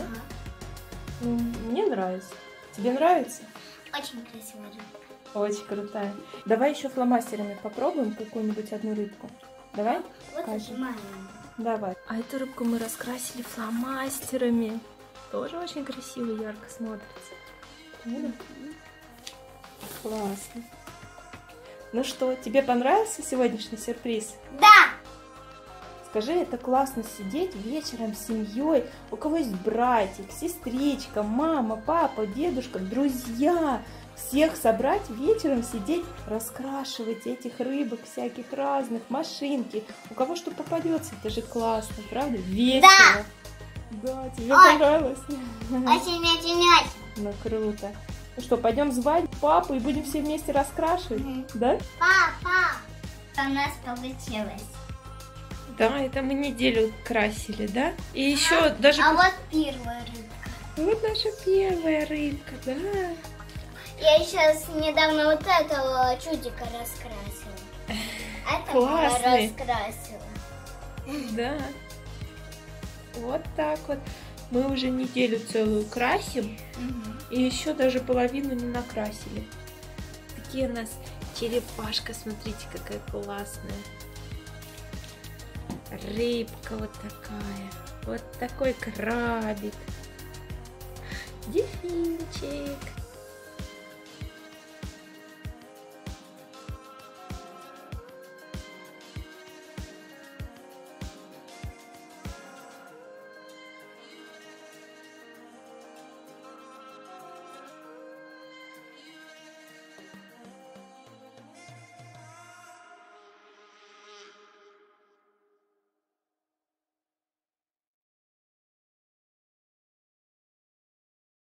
succinct way to write it. Legit, overextending for that auto. The play that loses KT this game 9 times out of 10. And that was Zenit with gold for a static shiv sitting in his back pocket as well. I mean, it's just almost and look unforgivable. at the minimap. Sorry to cut off. Look at the minimap. He doesn't know very much. They don't have any forward vision for him to be overextending for this play. Goes down to the Ignite, coming through from Khan, cycling it out of the unsealed spellbook. And then everybody's out of position because Shiv, Rapid Fire Cannon, i.e. Sivir, greeted for an outer turret. And unfortunately, that is inexperience versus experience. There's no lapping up that mess. There's no making it all right again. That's spraying paint all over Picasso and then asking for a duo. Yeah, exactly right. You're not going to wash that one off. So really unfortunate stuff for Zenit. You could imagine he's definitely kicking himself at this point.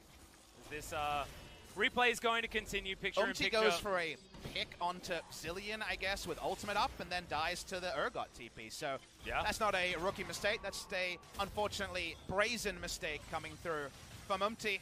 Looks like tilt to me, to be honest, Papa. And you could understand it as well. I mean, they were just in so much control. And now double Infernal. Now a Baron buff and a 5,000 gold lead that sprung up out of nowhere. A really cool hat for this Time Lord. Moving towards the bottom side of the map. And SKT have just turned this game from really difficult into really easy. Extremely fast. And they have Zenit to thank for it. A lot of hugs and a lot of mental recuperation for game number 2 for KT. We're thinking outside of just the most picture-perfect wombo, but summoners are down. Baron buff is the ultimate equalizer even against a Sivir.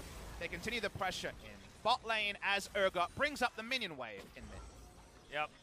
Smeb can be left on the bottom side here, most likely, to try and clear out this minion wave, but it's getting more and more difficult around this map as Teddy bouncing on in there. He's got a Bloodthirster now.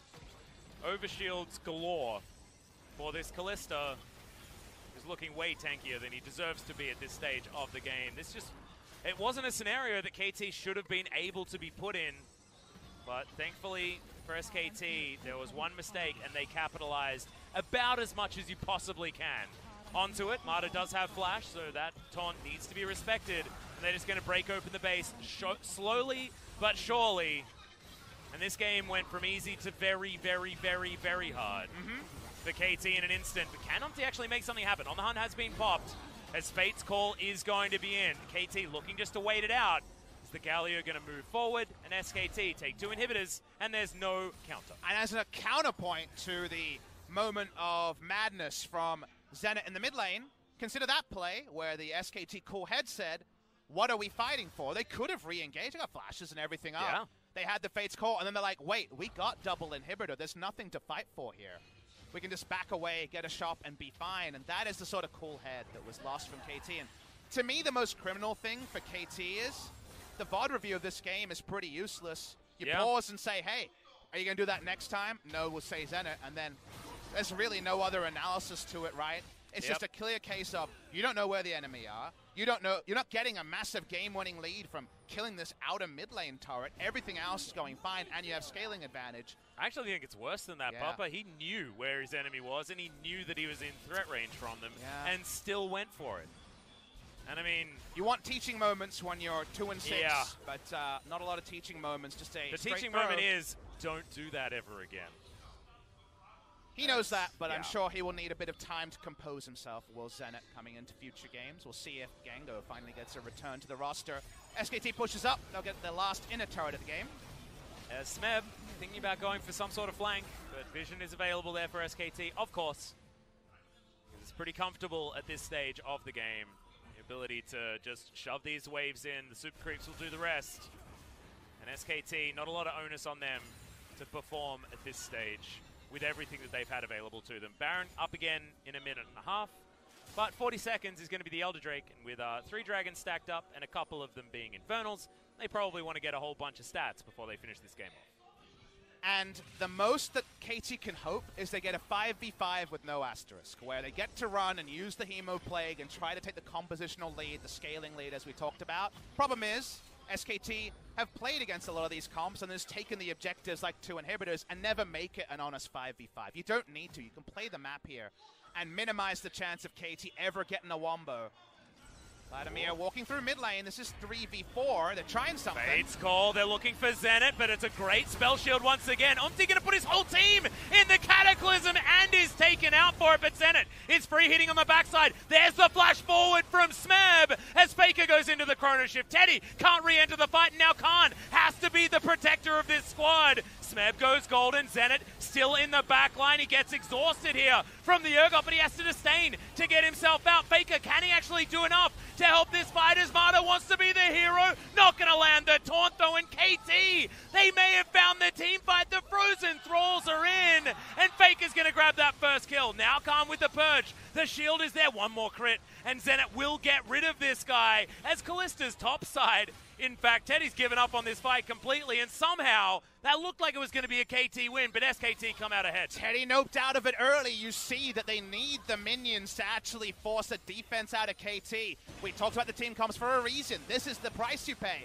for going for an early to mid-game spike, but then again, you see that with the minions working against them, with the gold lead just coming out of nowhere, it's so much harder for KT to execute, even though that went about as good as possible for KT Rolster. Yeah, Umti going to come on over. Teddy just bounces over the wall, though, and just not a lot of options here as the blast cone going to be taken. Umti at least is going to escape, but he knows that Elder is going down. Doesn't land onto Marta because he hadn't actually spawned just yet. That's the only good news KT can take from this. We have a look at this team fight. It was certainly messy. Definitely. They just decide to hard engage. It's a huge engagement called by the side of KT. Teddy with the instant cleanse. But notice that Teddy and his positioning in this fight, he's trying to kite upwards, can't walk past Vladimir. He actually never re-enters the fight after this. He goes topside, and we're just watching the bot side as Lissandra just zones away. The Kalista, if there was no 8,000 gold injection to SKT, you can't be even competitive on the bot side here. But they're able to continue fighting out. And remember, if we get a repeat of a team fight like this, there will in fact be the Elder Dragon buff, and the Elder Drake means more damage from the Urgot, that's for sure, with his high attack speed on W. Yeah. Well, SKT in position for a fight right now. Zenit Spell Shield on cooldown, and somehow Snowflower took his whole health bar in damage. But you get to pick up double Infernal Elder, go to Baron and say, we face checking KT Rolster, and that is something they're going to have to answer very quick. Well, the answer's probably, well, I guess we have to, but we really don't want to. BDD going to teleport his way forward, and the Baron, there's so many sticks in it, but they're just going to move away. They're trying to follow the minion wave and get a third inhibitor of the game. They should be able to. 2 inhibitors have respawned, KT have to do something. They KT, want to yeah, fight. they just dive on top of this Baron, and now SKT has to go to them. This could be a good opportunity for KD to make something work, as Umti is going to dive on forward. Teddy's put in a cage, but he just jumps out. It's no worries there as Jarvan. Has he actually caused enough disruption? The flash out from Khan, who wants to get it. Yeah, the Chrono Shift, sorry, not going to get utilized. Has to eat Honey Fruit instead. There's now Smeb. No Hemo Plague, but they want to KT stop have their a bit backs, of a... but Teddy's so big! Yeah, I know. He's trying to find the Ren sets, the pool. Is it going to be there? Klid just kicks him to death. The Vladimir is going to die, and he has his Guardian Angel to stay alive. BDD, can he cycle enough? As the ultimate is going to come in, and Zenit gets a double kill. Khan, can he get the 1v1 as the spell shield is in? Teddy is on the hunt, though. 1 versus 2 is what it feels like as Zenit slowed down a couple more of these crits, and Khan is just going to die. The ricochet is so strong. Oh! Just the tip, not enough from Zenit as Faker wants to come on over. 1 versus 3, Zenit against the world. This could be his redemption. But SKT, they're trying to find it. 1 more crit, the slowdown. There it is. The ultimate's going to land, but the spell shield is going to get that one as well. Chrono Shift. It brings Faker back alive again. Full health now available for the Chrono Shifting man in the mid lane. And Atlas, that's no yakety sax. Consider how much time he wasted from SKT. 3v1, 4v1, 3v2, it didn't matter. The Sivir living there actually breathes more life in the game. Well, Zenit giveth, Zenit take it away as Umti dives on forward. He has to sacrifice himself here, but the rest of the fight is a lot of Sivir free hitting, Papa. The good news is he dies so fast, the fear beyond death doesn't fear 3 members of his team rushing in to contest the Baron. Urgot just wants to die, unfortunately. The suicide note is rejected by KT Rolster, and from here, Teddy plays this perfectly. We know his Kalista is otherworldly. As the fight goes on, SKT, try as they might, don't have a team comp to make these team fights as easy as the gold lead should suggest, and Zenit just will not roll over after his earlier mistake. Yeah, gets a whole bunch of movement speed from the Mercurial Scimitar there as well, so able to create a lot of distance, and then Khan realizes he can't do anything. As picture-in-picture, we saw it starting up here as Khan taking so much damage, even through the Gargoyle Stoneplate and BDD. Great position now for a potential flank. Has the claw. Back off cooldown very soon. Consider that Smebs flashes back up, and he still can rewrite history and bring back what looked like a lost game for KT Rolster with the right ult. KT keeps saying, come to us, please. We want to fight. This gets the honest 5v5 that seemed impossible 5 minutes ago. Well, SKT, they've got Khan making their way forward. The Baron, once again, extraordinarily low. Oh! Team might just be... Oh, there we go, finally! We get Faker before the chrono shift. Feels like a 2-for-1 special, as he can normally take someone back up again. And 1 minute on the death timer, KT, 4 versus 5. But Umpty's extraordinarily low. Can SKT get a steal cleared? Wants to make the historic play, but it's not going to happen. It's BDD that locks it down, but Clid can't even get into the pit. And Faker going down there is so important because then no one else can walk up. Chrono Shift is wasted in that scenario. He does not have QSS. We got a very extended replay. Let's see if BDD is ever envisioned. The answer is no. Oh, he considers going out, but because the control ward is down, he has no idea on BDD's positioning. We're going to talk about Zenith's mistake. Faker walks up and gifts a Baron to the scaling comp, and now suddenly they have the Baron, and they can run at SKT and make them pay. And that was extraordinary opportunistic play there from BDD. He just wanted to fish, because he could throw the claw out, he could throw whatever buttons he wanted, and then leave instantly. But how many players just take the claw? Because like, I started a claw, I'm going out. The flash was so big. Speaking of flashes. Yes, Snowflower might need to use his as Fear Beyond Death comes in. Not going to get any fears. But KT now lose one of their Baron buffs, and this is going to put a real blocker on the situation. As Umpty, in trouble. He was baiting for BDD, but may have just baited his entire team, as now Zenith comes on over with some auto attacks, and the Q, thankfully, is not going to land from Clid. Marta get hit by the Chemo Plague, but it's not actually going to do a lot of damage there to Teddy. On the hunt, now on cooldown as well. Very hard to disengage, even with Sivir Ultimate against Zillion at this point with all the CDR.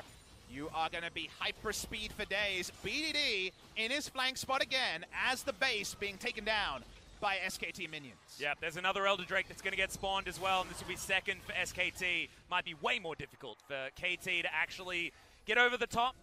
Now, KT Rolster picked up the Elder, remember. So actually, this will not be stacking buffs. It'll be SKT's first Elder. Oh, no, SKT got You're right. It was SKT. So this will be a double Elder. It's a 5-minute buff. Yeah. How can KT react? Snowfire can't be Well, they're going to have to try and steal this one away as it does reset. Umpty doesn't have the flag and drag. BDD so desperately trying to get in there. Can't get onto Faker, who just speeds himself up. And double that's Elder. 2 Elders onto SKT. BDD might actually have to use his own ultimate on himself, and he does. Doesn't get any value out of it at all, and the Zhonya's now has to be used immediately afterwards. Lissandra goes down for basically free as Umpty dives on forward. Zenith gets 1 kill onto Khan, though. Can he get any more done as the Frozen Thralls are so strong? Smeb's still alive. Siva and Vladimir marching towards the SKT base. Double Elders match, double threats, and Vladimir and Sivir, they can't get near it. Teddy takes half his life. The moment he tries to duck in, he's not actually behind the front line. He comes from the side, he goes out the side, and that means they're going to lose their inhibitor at minimum. Yeah, well, they should be able to get on over here as SKT should defend from their Nexus turrets most likely. The rest of the waves are pushing out here for SKT, thankfully for them. But it looks like KT want to use the rest of this Baron buff to try and get some chip damage on Nexus turrets. It's risky because Teddy is still very strong. This burn damage is a huge deal from the Elder Drake. Oh boy, Atlas, take a bow. Take a breath also, because we're not done with the breathless team fights. The death timers being around 50 minutes have not mattered. I believe the longest game of the season. We have it in front of us. 57 minutes. Possibility, we see it here. How about a third Elder? And remember, the 57-minute game was a Freaka versus Jinner. It wasn't necessarily because of high-level play like this. Remember, Teddy has double Elder, double Inferno, and a pretty defensive build. Watch his contribution here because Vladimir Sivir. There's AoE damage up the wazoo. He tries to come in from the side to make something of the engage from SKT, and he gets a couple of autos on Snowflower, and then he gets first cast, then auto, and he can never fight again. Unfortunately, that's just Callista after the Vladimir and Sivir are confirmed. Doesn't matter, double Elder. It doesn't change your defensive stats here. They're taken down where they stand. We're running out of Zillion passive value. Everyone level 18 on the side of SKT. And Zenith now has no boots, but a Trinity Force. This guy is hitting like an absolute truck. And On the Hunt's going to help him get that movement speed anyway. All of the inhibitors back alive for KT. SKT is still waiting on their middle inhibitor. 75% crit from the build, and then Triforce, Merc Scimitar, and even some armor penetration. This is the 9.3 full build we've been denied for a long time in Korea. Yeah. Zenit cannot afford to make any critical errors, but it does feel like SKT need to pull a rabbit out of a hat now that the game has reached a kind of even state. We already talked about even or ahead KT Rolster, comp-wise, in a great spot. Well, you got the Spooky Ghost. Zenit is going to use his Spell Shield on one of them.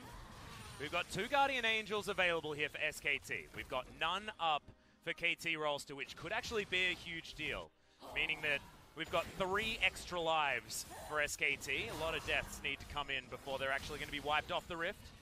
I actually really want to see, I'm going to get it up on the screen now, who's actually got Warding Totem, because teleport flanks this late in the game with control wards at a premium, regular wards at a premium. Does feel like it's going to have to be a turbo engage from a Sivir and say the Spellbinder on the side of the Vladimir. That makes Vladimir more predictable and easier to space out Kalista and the Zillion in a fight. He does have that Warding Totem built up. A couple of wards sitting in Snowflower's inventory as well, of course. Hard to scout them out, though, this late in the game. A lot of people will change back to Warding Totems, and you have that duality of Warding Totem is beat by Sweeper, which is beat by Spot Vision on the blue trinket. Always very intriguing to see where all those things go. Will it be about a Baron spawning in 20 seconds, 2 minutes on the 3rd Elder of the game, both already claimed by SKT, and they still have the buff for 1:15. Yeah, there's a minute to go as this Baron is going to come up in 10 seconds. Zenit just throws out the ultimate. Okay, it's looking to make an aggressive play. I like the mindset. That's going to be a big button now on cooldown, and SKT can play around it. I guess the thought was they had 2 flank wards if SKT took the fight for Lissandra to join on, but doesn't end up leading to anything. Oh, speaking of flanks, Zenit's Spell Shield is on cooldown. Fate's Call comes in. Teddy wants to jump on top of Smeb, but he gets the pull off in time. Does have the Zhonya's, uses it immediately. Armada taking a lot of damage, but Smeb is able to get out. Chrono Shift on Armada there as well. He is going to get himself back alive again. Clid is battling BDD. Claw does come out, has the Q available once more, but Clid gets the solo kill in the back line. What is it about these massively long games? And mid lane is getting soloed out by junglers. And it's such a big moment. If you remember the pivotal moment of the 94-minute game, that's what I'm saying. It's when Umti soloed out Faker on the Kha'Zix versus Kassadin. They're going on to Smeb. Oh no, he's going to dive on forward. Doesn't have the Zhonya's, doesn't have many hopes, as the Hemoplague is going to give him a whole bunch of health back. So thankfully, he lives to fight another day, but that's without flash, without teleport, and without ultimate. And if you ask the question, how could Lee Sin deal with a full item Lissandra? That's double Elder buff, meaning every auto was actually doing damage on the Lissandra who did not want to use ult. Sivir is used at trying to contest the Baron. It's at 7,000. Yeah, well, they don't have the Elder anymore. And remember, this is a Kalista squad. They've got the Rend available, and Zenit not actually getting any autos in here. Immediately, he's going to get that cleanses. The Baron is now on SKT. Zenit gets locked down and destroyed. Khan grabs that kill, and at 50 minutes, SKT will secure the game unless Smeb can do anything about it. A game that had everything is defined by Lee Sin and Clid catching BDD on a flank. Now with the numbers advantage and the Baron buff, the game will end. Congratulations, SKT. What a roller coaster. That was incredible. KT put up such an incredible fight, and we almost forgot Zenit's mistake because of how well he played a couple of those team fights in a row to try and bring it back. That is huge from the rookie player on the KT side. And I'm just excited that we've got ourselves a telecom war that we can be excited about. And I'm also super glad that it's a best of 3 and KT have an opportunity to fight back. One of those telecom wars of old when these were the 2 best teams in Korea. That is no longer the case, of course. KT almost brought SKT down to their level, but experience to me was the big separator here. People knew their role better on the side of SKT than KT, specifically with Zenit in the early game. Still, the scaling comp almost brought them back together, but SKT keeps them honest. Clid goes on a hunting mission. BDD won't get the flank a second time like he did on Faker. Taken out by the Elder Dragon buff of all things. Yeah. And honestly, the only squad sitting on the sidelines feeling relieved is going to be the Griffin fans, because they see SKT have to fight so hard to take down KT after they made quick and easy work of their opposition who entered this match on the same stat line. Yeah, absolutely. And if you remember as well, I mean, Griffin made short work of both SKT and KT themselves. So it's feeling like they're on a different plane. I actually just don't care. I don't want to talk about Griffin right now because this is the telecom war, and we wanted to get exciting League of Legends. I didn't think that we were going to. I have to be honest with you, LCK fans. I wasn't expecting this to be close at all. I was expecting an SKT win, and I was expecting it fast. But this was everything but that. This was what looked like a KT victory, getting thrown, and then SKT throwing it back, and then an hour long, and SKT, without the scaling advantage, win the game. Just incredible. It's so hard to make a comp like this work with the one threat, with just being all about in and out of aggro. We're going to get a replay before we go to break of the fight, and this is Teddy saying it's time for the go button. And the fact that Vladimir is out of the fight. No value out of a bajillion gold on Vladimir. No longer is it Sivir and Vlad as best friends, and this is what was on the top of the screen. Oh, BDD no. fails his claw, flashes out, and Clid says, hey, I'm battle ready. I've got the Elder Dragon double buff here and able to chase down. BDD never ults during that play, and that ends up costing. So first it was Zenit, then it was Faker, back.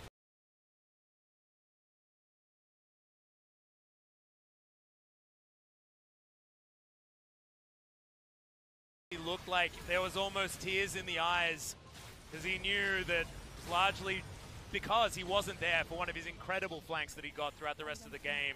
If there was something that I could say to him, I'd say, well, the rest of your play was absolutely amazing. His pick, his opportunistic pick onto Faker was so beautiful. But when would you say that, Atlas? I would bet you wouldn't say it right now when he's walking back feeling really sheepish. No. Not the time for that comment, and unfortunately for KT, they're going to have to pick themselves up, and not with the veterancy of the opponent. 60,000 damage. Remember, Hemo Plague helping out for some of those ricochet crits, but that's 6-item Sivir. This was a game that went both ways, and the gold graph tells one story that the scaling, of course, didn't endorse. The rubber stamp was on KT in the late game outside of the mistakes you can't expect. And Zenit's was the really big one. And unfortunately, they did so much good work after that, and yet still in the clutch, it just wasn't enough. Yeah, it was so close, and yet so far for KT Rolster. However, they do have another chance to fight back. Get together, mate. We got more games. And we've got a telecom war on our hands as well. You may not have been expecting it back home, but of course it's going to deliver. 2019, doesn't matter which year it is. This is the telecom war, and we'll be back after a short break for Game 2.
스무 살, 그것은 치열한 전투.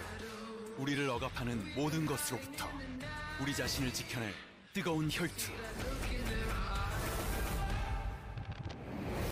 그게 바로 20살 우리의 캐리, 우리의 버프. 우리은행이 내일보다 더 빛날 20살 우리의 오늘을 응원합니다.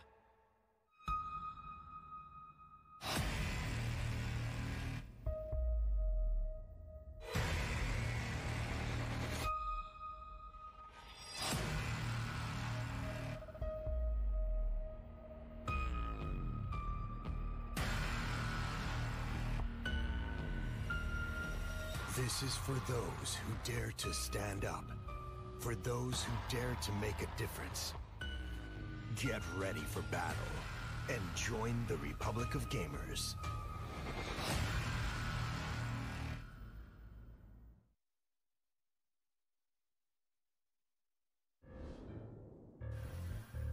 이 혹독한 훈련에서 살아남은 의자만이 CDG의 의자가 되니까.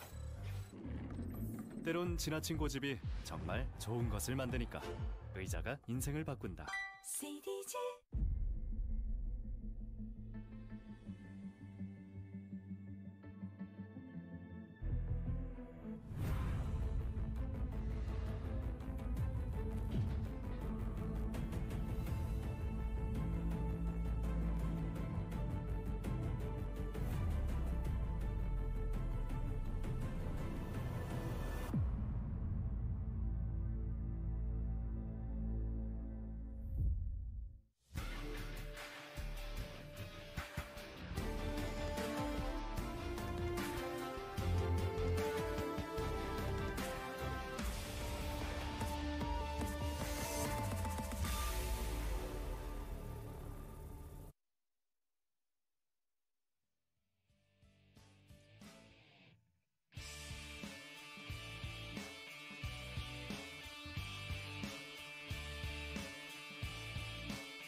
Welcome back, guys, to LCK Spring 2019 and the Telecom War.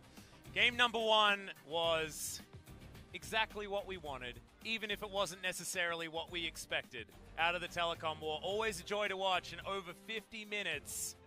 Clear picks up the MVP deservedly after soloing out BDD at the end there, and you saw it on his face at the end as well. BDD was not happy with how that one went. Yeah, really important interaction. We wondered how he failed to get over the wall. The kick to actually interrupt the time to reclaim the claw actually ended up being so pivotal. And like we mentioned, the chase damage with the double Elder, enough to take him down. The 5-minute buff there.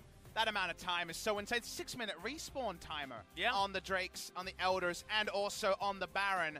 Big moment there. Got to be clutch when you need to be clutch, and Clid, the man so often this season who has been clutch for the side of SKT. BDD, after almost winning the game with his pick on to Faker, is going to be guilty of that particular moment. And now both sides have to shake off, and we as fans and casters have to shake off a pretty damn insane game number 1 and see what sort of a game number 2 could possibly back it up. Yeah, exactly. I mean, what do you do after this as KT? Smeb has probably his debut of 2019 performance. This was the Smeb that we wanted to see all year. We finally find it, and it's not enough to get them over the line. BDD plays some beautiful team fights until the very end, where he's completely denied any access into the final one, and Zenit makes probably one of the biggest blunders of LCK 2019. So many different drama stories rolled into one, and we found a second here as we move into game number 2. SKT will put on some blue shorts and ban away the Yasuo. But finally, a match that has lived up to the hype, a match that is a rivalry and more than just name. This has definitely been highlight game number 1, and we wonder what sort of a game number 2 can back it up. Game number 1 bans on the blue side by KT, Ezreal, Thresh, and Kai'Sa were the bans. The Ezreal ban will continue, so KT feeling like they have to ban it on both sides. We'll see if Zenit will actually consider flexing one of those non-AD carries, because remember, as we talked about in the pregame, his AD carry win rate didn't get any better, and his non-AD carry win rate has been the kind of small uptick in performances so far this season from Zenit. And by far, Vladimir has been its best performing champion as well. 3 out of the 4 games he's played, he's picked up the wins on. So denying that from Zenit is a huge deal, and Zoe's going to be banned on the blue side, which is extremely curious to me, because Faker being very vocal about how good his Zoe is, and SKT have banned it on both sides of the map so far. Lissandra. Oh, Teddy. That's a lot of respect, my friend. Lissandra might be considered here by SKT when it comes to the Zoe ban. Seeing what the choice is, I'm between Lissandra and Urgot here, and I think Urgot's the right call. It's something reliable, even though Khan, of course, had a shocker of a laning phase. Oh, he learned how to hit an ultimate by the end, though, and now did. He's got his eye in. Took a couple of shots, so you would hope the level has gone up, and now there's no Vladimir to be flexed to the top side against it. Have to shout out that it's still a flex pick as well. Faker played the most Urgot so far this season, but hasn't been seen in the mid lane for quite a while. Very obvious answer just to pick up, because it's potentially a bot laner, but they decide to just throw that out the window, and they're going straight with a Sivir power pick on the red side. Wouldn't have necessarily assumed this, but they want Zenit to return to it. And like we said, the VOD review was, please don't do that again. And yeah. Otherwise, and it's an easy VOD review as well. And he knows, all right, maybe I won't be within 500 range of the turret and 2 of the baddies on the other team. And he had some really big moments, right? The team fight where he was able to 1v3 delay the game. Yeah. When it seemed like things would just completely snowball away from KT. Should be complimented. And his earlier Sivir performances have been fantastic as well. It's just a comfort pick for him. So I do like it. 12 seconds to go before Faker locks in a champion here for SKT, and they've gone back to the Galio. Could still be a flex into the mid lane, but Marta playing it did look good, and they can go with Kalista here if they'd like to repeat that laning phase, because it was a good one.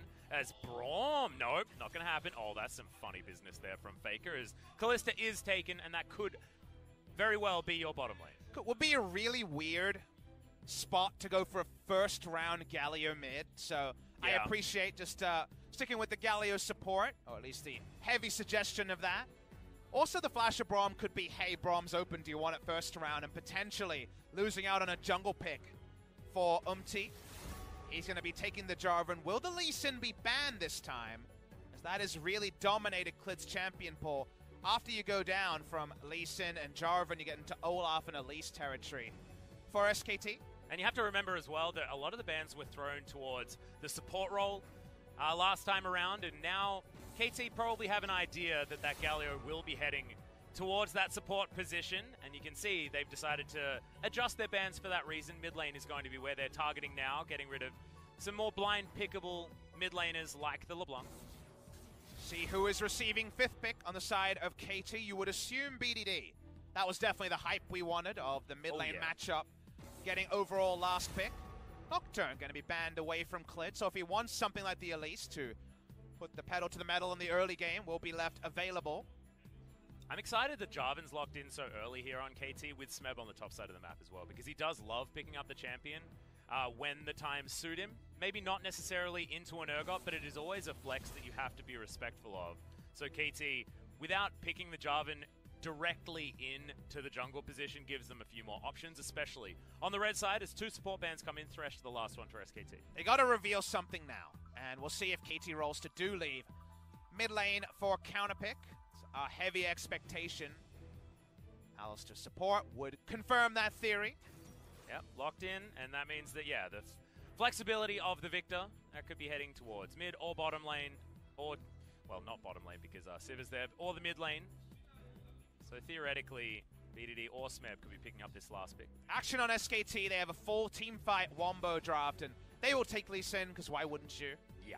That part makes sense. What's the final pick here? What's the blind pick mid lane? Lissandra is the most obvious one. Oh, man, and this is the SKT special as well, Yeah. Papa Smithy, with a Galio I know. on top of it. They found Galio, Lissandra, and Urgot. It's ridiculous. How do you have so many of your tools? In Kesper Cup, this would have been very confusing. I know, but now it just looks like the SKT recipe for success. So Zoe's gone, and that's the good matchup into Lissandra, a lot of people know. What's left open is the question to KT. Oh, there's a lot This of is good bold. ultimates. And we'll see where it's going. Into Urgot, of course, a very big possibility here. Unsure on the lane assignment. We've seen Faker, of course, on Sylas already. First thought is Victor wave clearing with Cleanse in the mid lane, and we see the Cleanse opted into. Smeb definitely had a pickup performance, but how much of that was Khan being off on his first 2 Urgot ultimates, and then the first one snowballing, the second one snowballing into a better than expected laning phase for the Vladimir. Feels like we might fool them as well. SKT trying to go for it, but no one was fooled. Come on, Lissandra was always going to Faker, and the Sylas is going into the mid lane, much like Chovy put it there. We'll see whether it is going to be the Aftershock Sylas, which we saw be much more successful than the Grass variant or even the Comet variant that we saw from Nogari, who had a difficult time in the laning phase due to that.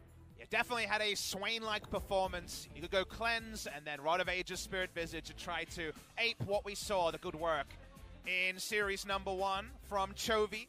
SKT with a very, very SKT draft. I never skip a chance to be excited about Teddy on the Kalista, a very good player on this, and he doesn't have that pesky Vladimir to have to respect on the enemy team. This should be a lot more front to back of a team fight comp for him to fight against.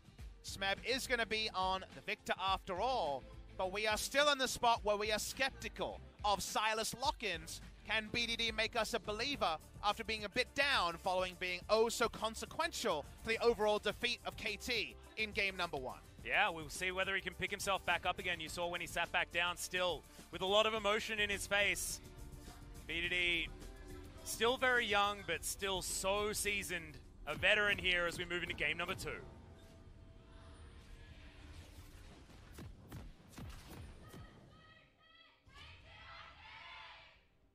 KT faithful may not be as many as the SKT fans, but still very loud. Getting behind their squad. I'm just excited to see what BDD is going to do because we've got our 4th unique keystone here in the LCK, Electrocute. And this is the cool part. BDD. Yeah, you get one at the start. Exactly. Picked up the Kalista passive and used it on Snowflower for later relevance.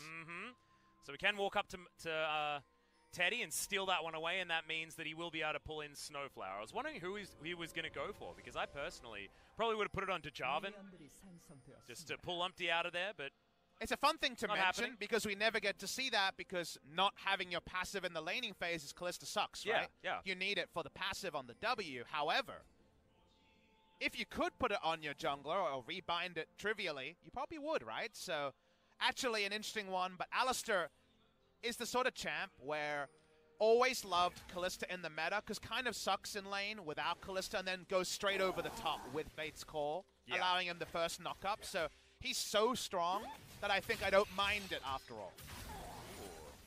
go. The Abscond to come through here, and we've seen a lot of Silas's at the moment taking the E first, just because you get the Abscond and the Abduct, and so you get 2 rows of your passive level 1, which has been working out quite nicely. Colossal Smash from Mata to help push this lane from SKT, and already it's looking a little bit scary. Pretty high value ult stealing game like you were mentioning before, Atlas. It feels like a good Sylas game to play. There's no stinkers here, especially with Alistair getting full value out of Fate's Call. Everyone can be situationally used. BDD himself wants to evolve into a side laner. The Electrocute's interesting. You already touched on that, how many different keystones we've seen on the Sylas. Means Domination Tree can be opted in for, and you've mentioned that earlier on with the Hail of Blades coming in from Teddy. You can get yourself a lot more sustain as well. And he does like to build into the Spirit Visage relatively early, especially in the mid lane. Kind of umming and eyeing because it's a melee champion to ranged matchup in both lanes, wherever this game goes in terms of the 1-3-1. So actually being able to take advantage is kind of different to a Kalista that obviously had a lot more free reign to do that. Kalista going, you would assume same runes as bot lane. Yeah, Snowflower just getting a bit bopped. Winds of War are going to come through. It's going to be fine, though, for Snowflower, who can eat through some of his potions that he already has. I'm going to come over with a very low health bar. Level 3. And his double buffs is cleared. Doesn't want to tank this one up for too long. Wants to keep the advantage for himself, but he's just going to use the smite. He's going to get himself out of there. The health Say, lead right, and the fact that. The health lead and the fact that you can just smite that can to get level 3. His Clid's actually stopping the back here. Yeah, Zumti in trouble as Smeb, but he's going to move on over here, and now Clid might be in trouble. Death Ray comes in, doesn't get the stick into the back of the head, so Umti's just going to go back home. Well, the stare down was won by SKT, let me tell you. Cassandra left lane, it takes BDD a while, even with his passive procs, to push in with the long cooldowns early. So it ends up being an escort to deny a camp from Umti. Now you can see Umti actually just wastes a whole bunch of time. Going to be going back relatively late, and that will mean that Click can catch up in the farm. Stealing away that Krug camp is valuable on so many different levels. And I want to say something that I'm sure will definitely rub some people the wrong way.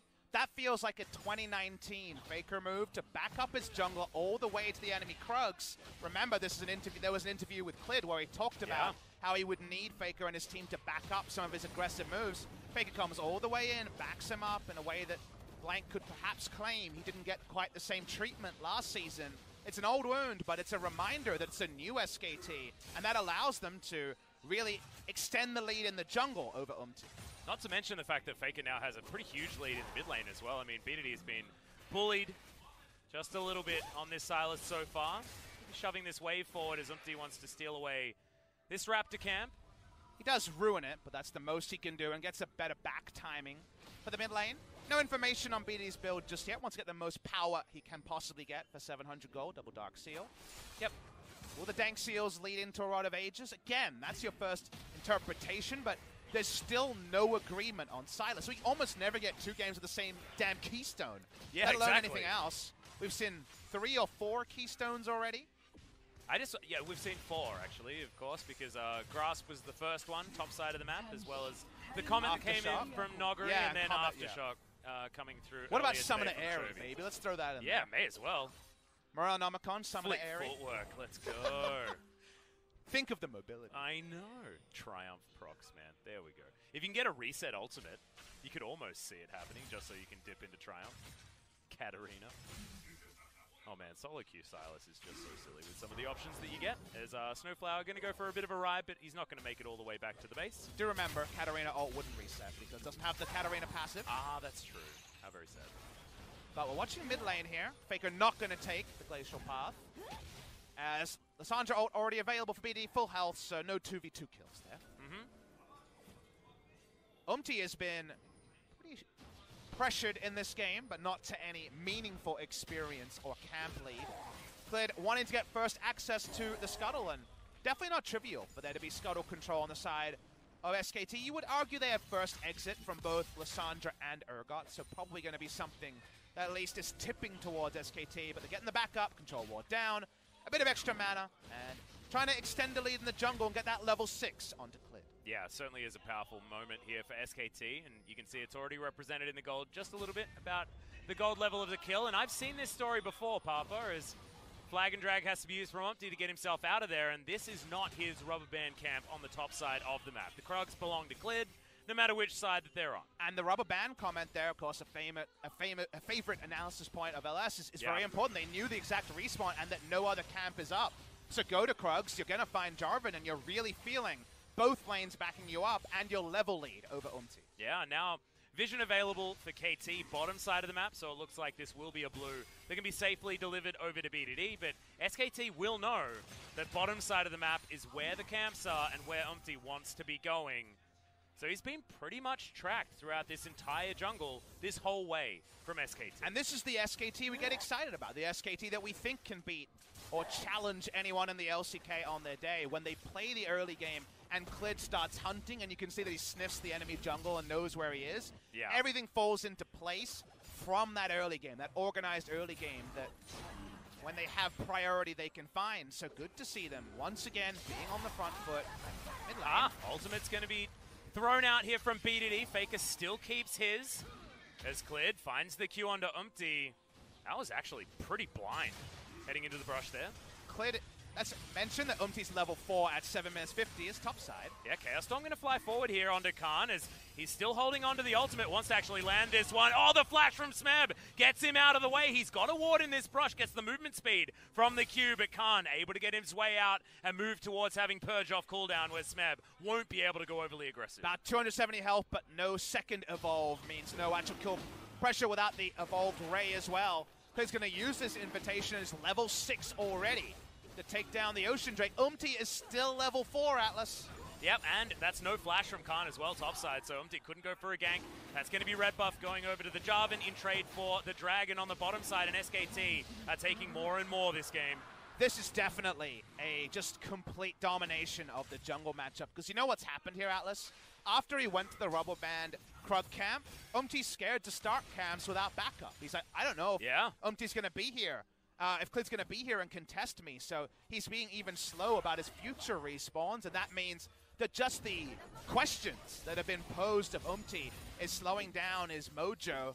No questions about mojo on Clid, and now an Ocean Drake for free is one of the results. And it feels like game 2, Clid's performed the download. You know, he knows what Umti's going to do. He's inside his head, and I actually wasn't expecting the jungle matchup to be the really big problem here as far as where those downloads were going to happen, because we know momentum in best of 3s like this, especially in a telecom war where so many people are watching and so many people are getting excited for both of these teams. No KT meme required. It is very strange that it's not BDD that's having a really difficult time because of how disappointed he was at the very end of game number 1, or Smeb after having a fantastic Vladimir and then not getting the win, or especially Zenit because he's the one that made the biggest mistake. They're not the problems. It's all going wrong in the jungle. I think that spills over into the next point, which is SKT. They got the Callisto versus Sivir. We know already that is an earlier spiking, a 1-item power spike. Black Cleaver, Warrior Enchant's already done compared to the late Cinderhulk, because no point buying Warrior Enchant on Jarvan from behind. That means that SKT are ready to fight for objectives. They're going to be more strong in ganks, and the scaling is still back-ended for the side of KT, even if it's not dual scaling threats. No Vladimir on this time on the side of KT. Yeah, and you mentioned the Warrior Enchant means that Clid, if he finds Umti anywhere, Umti has to run for the hills. There is no way that he's using that flag and drag aggressively ever. And he also knows Smeb has no flash and is looking for any chance to find a kick. Umti's top side. They should know this, though. We give him the respawn timer. Yep, of course, as Umti does park himself in position. Chaos Storm's in there. Cataclysm going to be dodged with the flash, but that is still flash on cooldown for Khan. Spellbook will help him out with that one, but is certainly still a good thing here for KT. You needed something. That's the first kind of good moment at 10 minutes in game number 1. No pivotal gold lead just yet, and that means they feel a bit more bold to contest for something like the Rift Herald spawns at 10 minutes, of course. You would love to solo that down and get some more plates. And SKT might actually have to invest their duo lane to get it. Well, speaking of getting plates, already 2 down in the mid lane, 1 down on top side. That's 4 plates already. This is an SKT move. It's why last game they went for the mid-game combo. Look, they made some mistakes, and of course needed that throw from KT to guarantee the victory, but SKT love playing 1-2 item drafts, taking Rift Herald pre-14 minutes, taking turret plates, and winning before scaling, or a Sivir just as a champion comes online. They want to get Victor into a long lane just like he was a Jace, and Urgot appreciates the backup of Clid. Yeah, Clid comes in and very aggressively places Shelly down. Marta going to move on up as Hero's Entrance is available And he's going to throw it in, immediately coming down. Smeb, not a lot of options right here. As Faker's going to invest the ult because they know there's just no response. Shelly moving on through, and they've just got more people here. Snowflower wanting to find the flank, and can KT actually get underneath this turret is the question. As the face check comes through, Snowflower does try to set this one up. Will get the trample proc as BDD flashes to get the ultimate and will grab the first kill for KT onto the Kalista, and Zenit already takes a whole bunch of turret plates on the bottom side of the map. In the meantime, though, Shelly gets to work getting rid of this inner turret top side. And again, you need to remember one important fact, because it looks like KT got the answering kill, and you say, oh, solo turret plates on a Sivir, that's big. Remember, Sivir doesn't have a 1 or 2 item power spike that puts her on the level of what's put together on SKT's side. So obviously it never feels great that Sivir's getting more gold than expected in the early game, but if you fight at the right moment, get a Baron, get the neutrals going, it may never matter that Zenit picked up relatively a lot more gold than you'd expect 12 minutes in as Sivir. Yep, and BDD gets his back stopped, which is very frustrating. Snowflower knows that there's vision around there now, as Marta parks himself here in the mid lane. We'll have that hero's entrance back off cooldown, but let's have a look at this play once again. I love how Faker plays this, because remember, they're going to get the turret at minimum, so what do you use? Well, if you're guaranteed to kill, you just min-max every pixel CC, and I think Smeb, old man, hobbles away on the Victor and understands he's dead one way or the other. This was a nice move. Teddy, I'm not sure if he's skilled W at this point. Remember, he had it pretty late in the previous game. Face checks and dies. And they get his flash and his heal out of it as well. And I feel like heal was probably unnecessary, but he still uses it. Still goes down. Zenit, with all of those plates that he picked up, does get his Infinity Edge, as well as there being a Proto Belt on BDD as his first item. Man, that's the question answered for you, Papa. You're asking whether or not it's going to be a Rod of Ages. It's not. It's a Proto Belt. This guy's going in. All I can tell you is that both these teams cashed up at the last holiday. All the parents were handing out envelopes of money because there's so many turret plates down this game, with multiple turrets dead already. 3 turrets down pre-14 and multiple plates elsewhere. I think we're talking about something like 18 plates taken in this game already, maybe even more. So these teams are both got a lot more cashed up. That suits SKT because they have the earlier advantage at 1-2 items. So anything that gets them closer to 1-2 items, they gleefully accept. Yeah, so it was 5-2-1, I believe, on SKT's side, whereas it was 5-1-0. So SKT with the plate lead, as now we're trying to find a fight on the bottom side of the map. Snowflower wanting to get this trample in there is most likely going to do so, and it lands onto Khan. Snowflower grabs that kill as well. Kick back onto Zenit, but he's going to survive for the moment as Faker gets his ultimate stolen away. He's going to be used against SKT here as well. There's the flash forward. Huge pulverize and headbutt back there from Snowflower. He dies, but he's done his job, and Marta's going to get traded. KT are team fighting beautifully today. Khan went in too early, and they're able to answer them where they stand. Do KT, I believe that was Fate's call actually used on the Alistair, was watching the fight, trying to track everything. Okay, yeah. That's how he got that extra gap close as far as I could tell. Trying to interrupt. The Glacial Path doesn't find it. SKT bold, but too bold. KT kill them where they stand. Absolutely. Really nicely done here from KT. Zenit able to get out, even able to pick up a couple of minion waves afterwards as well, so that will be a Zeal most likely. And let's have a look at this one again. Okay, so it wasn't Fate's call. We start with the Urgot ult, as far as I know. We'll watch the replay here. I'm still getting used to tracking all the craziness, the current patch. Ult misses from BDD, and watching the play was just a flash to toggle it all. But the fact that Urgot goes so early means he's cut off. They take him down with not really a lot of health taken on the side of KT, and then the re-engage happens here. Flash Pulve is all it is. The Fate's Call used, but it's the Fate's Call on the side of SKT. Yeah. So it's not about the Silas this fight, like we might say in a future fight, just about SKT being too bold and answered where they stand. Man. It's getting exciting, though. A lot of these team fights, the Frozen Thralls unable to quite do enough, as it was only 1 kill on the side of SKT. But in a choke point like that, you have to start imagining what could have been in that team fight had Faker and Clid been able to lock down maybe 1 extra target.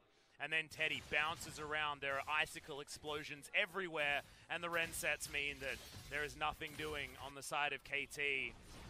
I mean, you look at what they do right now before, say, something like Hurricane comes in. They kill one person really reliably. The Sandra ult into Ren damage, into Urgot, and even Lee Sin joining in for the party. They have a lot of single target damage, but when they stagger their entrance into a turret dive, you don't get the maximum value out of it, and KT able to turn that run around. in pretty impressive fashion. Means no gold lead to speak of between the two. And to KT's credit, even after there being a couple of bloopers from Zenit and BDD in game number 1, and a great play on the interrupt on that glacial path by Clid, they're holding their heads together so far, even though the map is just in disarray this early. Well, Q's going to land here from Clid as Teddy makes his way over. Clid not going to go in on any Sonic Waves. Lee Syndrome not there. This guy's the cleanest Lee Sin ever. He's not going to have that issue, so not going to dive into 3 people. All right, Teddy gets his ult stolen, so now we're going to have a cow delivery service. It's going to work out pretty well here for KT as well. List to ult is an interesting one, because of course, if Silas is in 1-3-1, does literally nothing. Yeah. And he has Cleanse, not Teleport, so for now, basically doesn't have an ultimate. Kind of like a Predator jungle with no boots. So we watch the map state right now. Smeb happy to wave clear. Both the Victor and the Sivir with their line wave clear are insanely good at catching waves, and that's all that's going to have to happen at this present point in the game. Only a single Hex Core upgrade as well coming in for the Victor. So for at least now, watching on in a defensive position are KT Rolster and kind of waiting for SKT to find the scene of the crime, which might have to be the Mountain Drake spawning in the next minute. Yep, another Q, but it's not going to land this time as Tempest. Pretty cute, just jumps up there onto Zenit, but he's going to be A-OK. Overshield still in place as Marta's just manning this rotationary spot, looking for that Mountain Drake, and like you say, 40 seconds time. Blue buff going to come in here first, as Silas going to make his way over, and the Q not going to land there from Clid, who puts down a ward and realizes he can't see anything. So control vision available there as Umti might need to just take this for himself, and he does so. BDD still holding on to that Fate's Call, and find it interesting because I feel like if you're going to take the Fate's Call and you're going to put it onto the Alistar, it means you're going to make more aggressive plays as both the Alistar and the Silas, right? Because now you've got way more different ways to get that headbutt Pulve in exactly the position you want. You put it onto Umti, you've just got more defensive option to try and bring him out after he's put someone in a Cataclysm. So odd that now KT are playing very far back, not trying to get forward vision, and SKT this game will have a monopoly on the Drakes. Mountain Drake looks to be something that KT's not interested in. I mean, KT can't face check very well if you consider where the game is at right now. Snowflower has no flash, so doesn't really want to walk in and find an awkward spot. But when it comes to face checking, it's only Umti, and he's, you know, still not really feeling in the strongest spot. He's actually been able to catch up in CS really, really well, as Clid has been focused on playmaking, but walking up and contesting Lissandra and all the pick power of SKT, it's not smart for KT, so they will give up. That Drake there, not happy that it's a mountain. Timing out is that BDD ult, you'll notice. Yeah, Circle of Frost is going to be there as the Frozen Tomb lands onto Umti. They are going to be able to get this Jarvan, but can they get more is the question. BDD ducting his way out is going to be okay for the moment. That is a free kill onto the jungler and just a really nice teleport play coming in from SKT. Just no other map objective for KT to start. Smeb's TP down. There should not be 2 people overextended there. So a straight up mistake by Umti and BDD for being so far up. And a 20-minute Baron started. Smite is there. It will be available soon, and we know about the Rend. KT needs to get a ward on it fast. Mountain Drake available here as well for SKT, but is this even going to get turned off? Because they can make this a 50-50 very effectively as Zenit trying to throw in these ricochets. The Baron does go down, but can KT actually find the fight? BDD trying to find his way in. Cow is going to go down, and SKT will just get out. KT floundering around the Baron. Exactly, because the jungler dies, and we already mentioned Smeb doesn't have TP. SKT with double secure, Smite coming up, and the Ren confirmed.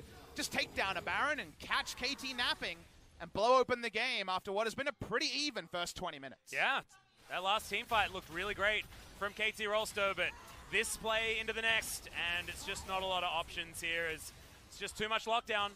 Faker just wanders next to the J4, and Khan's there for backup, meaning that Silas can't offer anything, and Faker even waiting a little bit longer to get the rest of his team into position around this Baron. Really nicely played. The lust for turrets has really cost KT. In this series, going to have to be a bigger VOD review point. Clearly, we watched the replay, pretty straightforward. They've got Rend. The Smite is coming up right at the end there. So they get the Baron, finding a meaningful lead for the first time this game is SKT, and it's as their items are at that 2-item or better point where right now, things are really together when it comes to the early itemization. Gonna steal that Kalista ult again, no flash on Snowflower, so want to find a way for him to hit the backline. Yep, well, he should be able to get in there as he's going to be wandering around where BDD is. Rift Scuttler going to go down as we get this full zoom, and Khan not going to get routed this time. Not playing overly aggressively. Faker pushing the third lane. Yeah, they can't do anything to answer. They've got double side lane AP wave clearers against the Baron buffs. So the Baron buff has insane value here. Of course, at 20 minutes, the stats aren't big, but the Baron buff effect on the minions is insane. They're looking for the catch on Umti. Yeah, he is going to dive on forward, but no, immediately taken down extraordinarily low into the stopwatch. Should be okay for the moment, but Zenit finishes him off. Now the Fates call is BDD. Dives on forward, trying to get the abscond down. There's the double knock up as Snowflower survives for so damn long. And SKT are taken down. Teddy able to get out, Khan as well. But that's 3 dead on SKT's side. The clean Lee Sin usually gets away with it, but this time his hand in the cookie jar is slapped away, and the Fates call steal looks pretty damn inspired as they get the extra 2 kills. This is at least going to cut down on the Baron buff power play. You notice top of your screen, that gold lead's not going to extend. Goes down to 1,200 for SKT. They're not going to be able to play side lanes as well, so this bails out KT. Feels like a government bailout, mostly from Clid. Yeah, really nicely done. And Umti actually catching onto Clid and doing a bit of extra damage there despite not getting the knock-up was really beautiful. And Zenit flashes at the right time. Is Clid getting predictable is the question, because even after everything goes wrong, he gets a stunning kick to knock out Zenit and get the knock-up, but BDD comes in the nick of time. And Khan lands the ultimate this time, but on a full health target, he's going to be fine. But you just see how good Alistair is with Fate's call and how he couldn't be in that position. 2 people would have gotten out, and it would have been a 1-for-1. We said, oh, shame on you, Clid. Oopsie. This is way more serious. They get the extra 2 kills. You get some gold back in the game, and Sivir's got some kills, a 500 bounty to match the farm bounty that Teddy has put together. That's a pretty good sign. Pretty good sign that Sivir is getting closer and closer, inching towards that second Zeal item and some relevance in the game. Yep, has himself some more defense here as well, as Zenit already had the spell shield available to him, but now has the Quicksilver Sash, so he can get out of the way of a lot of things, as Faker's ultimate is going to be a big one. Headbutt Pulve lands onto Marta. They want to try and get him away from this one as he uses the Fate's Call. Gets back around, though. Kick back onto Umti. He's in trouble, and there's no way for KT to respond, so that is just a free pick-off onto the jungler of KT Rolster. So misread on the map position there. No one to play around Umti. No flash, no chance. He goes down. They're looking for a flank. Hex flash over the wall. Yeah, BDD does have a kickback opportunity as, yeah, they're just going to get a free one onto the Galio. It's backwards and forwards here, but top side of the map, Khan is saying, well, you can kill my support as many times as you want. I'm going to take down your base, and he does so. He gets the inhibitor turret. Will not be able to finish off the inhibitor just yet as Mountain Drake spawns, and of course, this is all about that early game priority, getting SKT first run of the map. Snowflower walks up, but with a pretty big degree of risk. Yep, Claw comes in, Faker slows down Snowflower. It's a kickback still onto BDD, does use it, throws it into the Kalista, but she is going to be okay. You need to lock her down, and it's not happening this time. Fear Beyond Death cuts him up into mincemeat. The Alistair not going to be helping this fight for much longer as KT now trying to get out, and SKT should get a second Mountain Drake. That sort of pick power SKT have. Too bold, an overextension from Snowflower. He gets turned on and taken where he stands. The Drake was free, but why not a kill? With some ASDA prime beef while they add the Mountain Drake to it.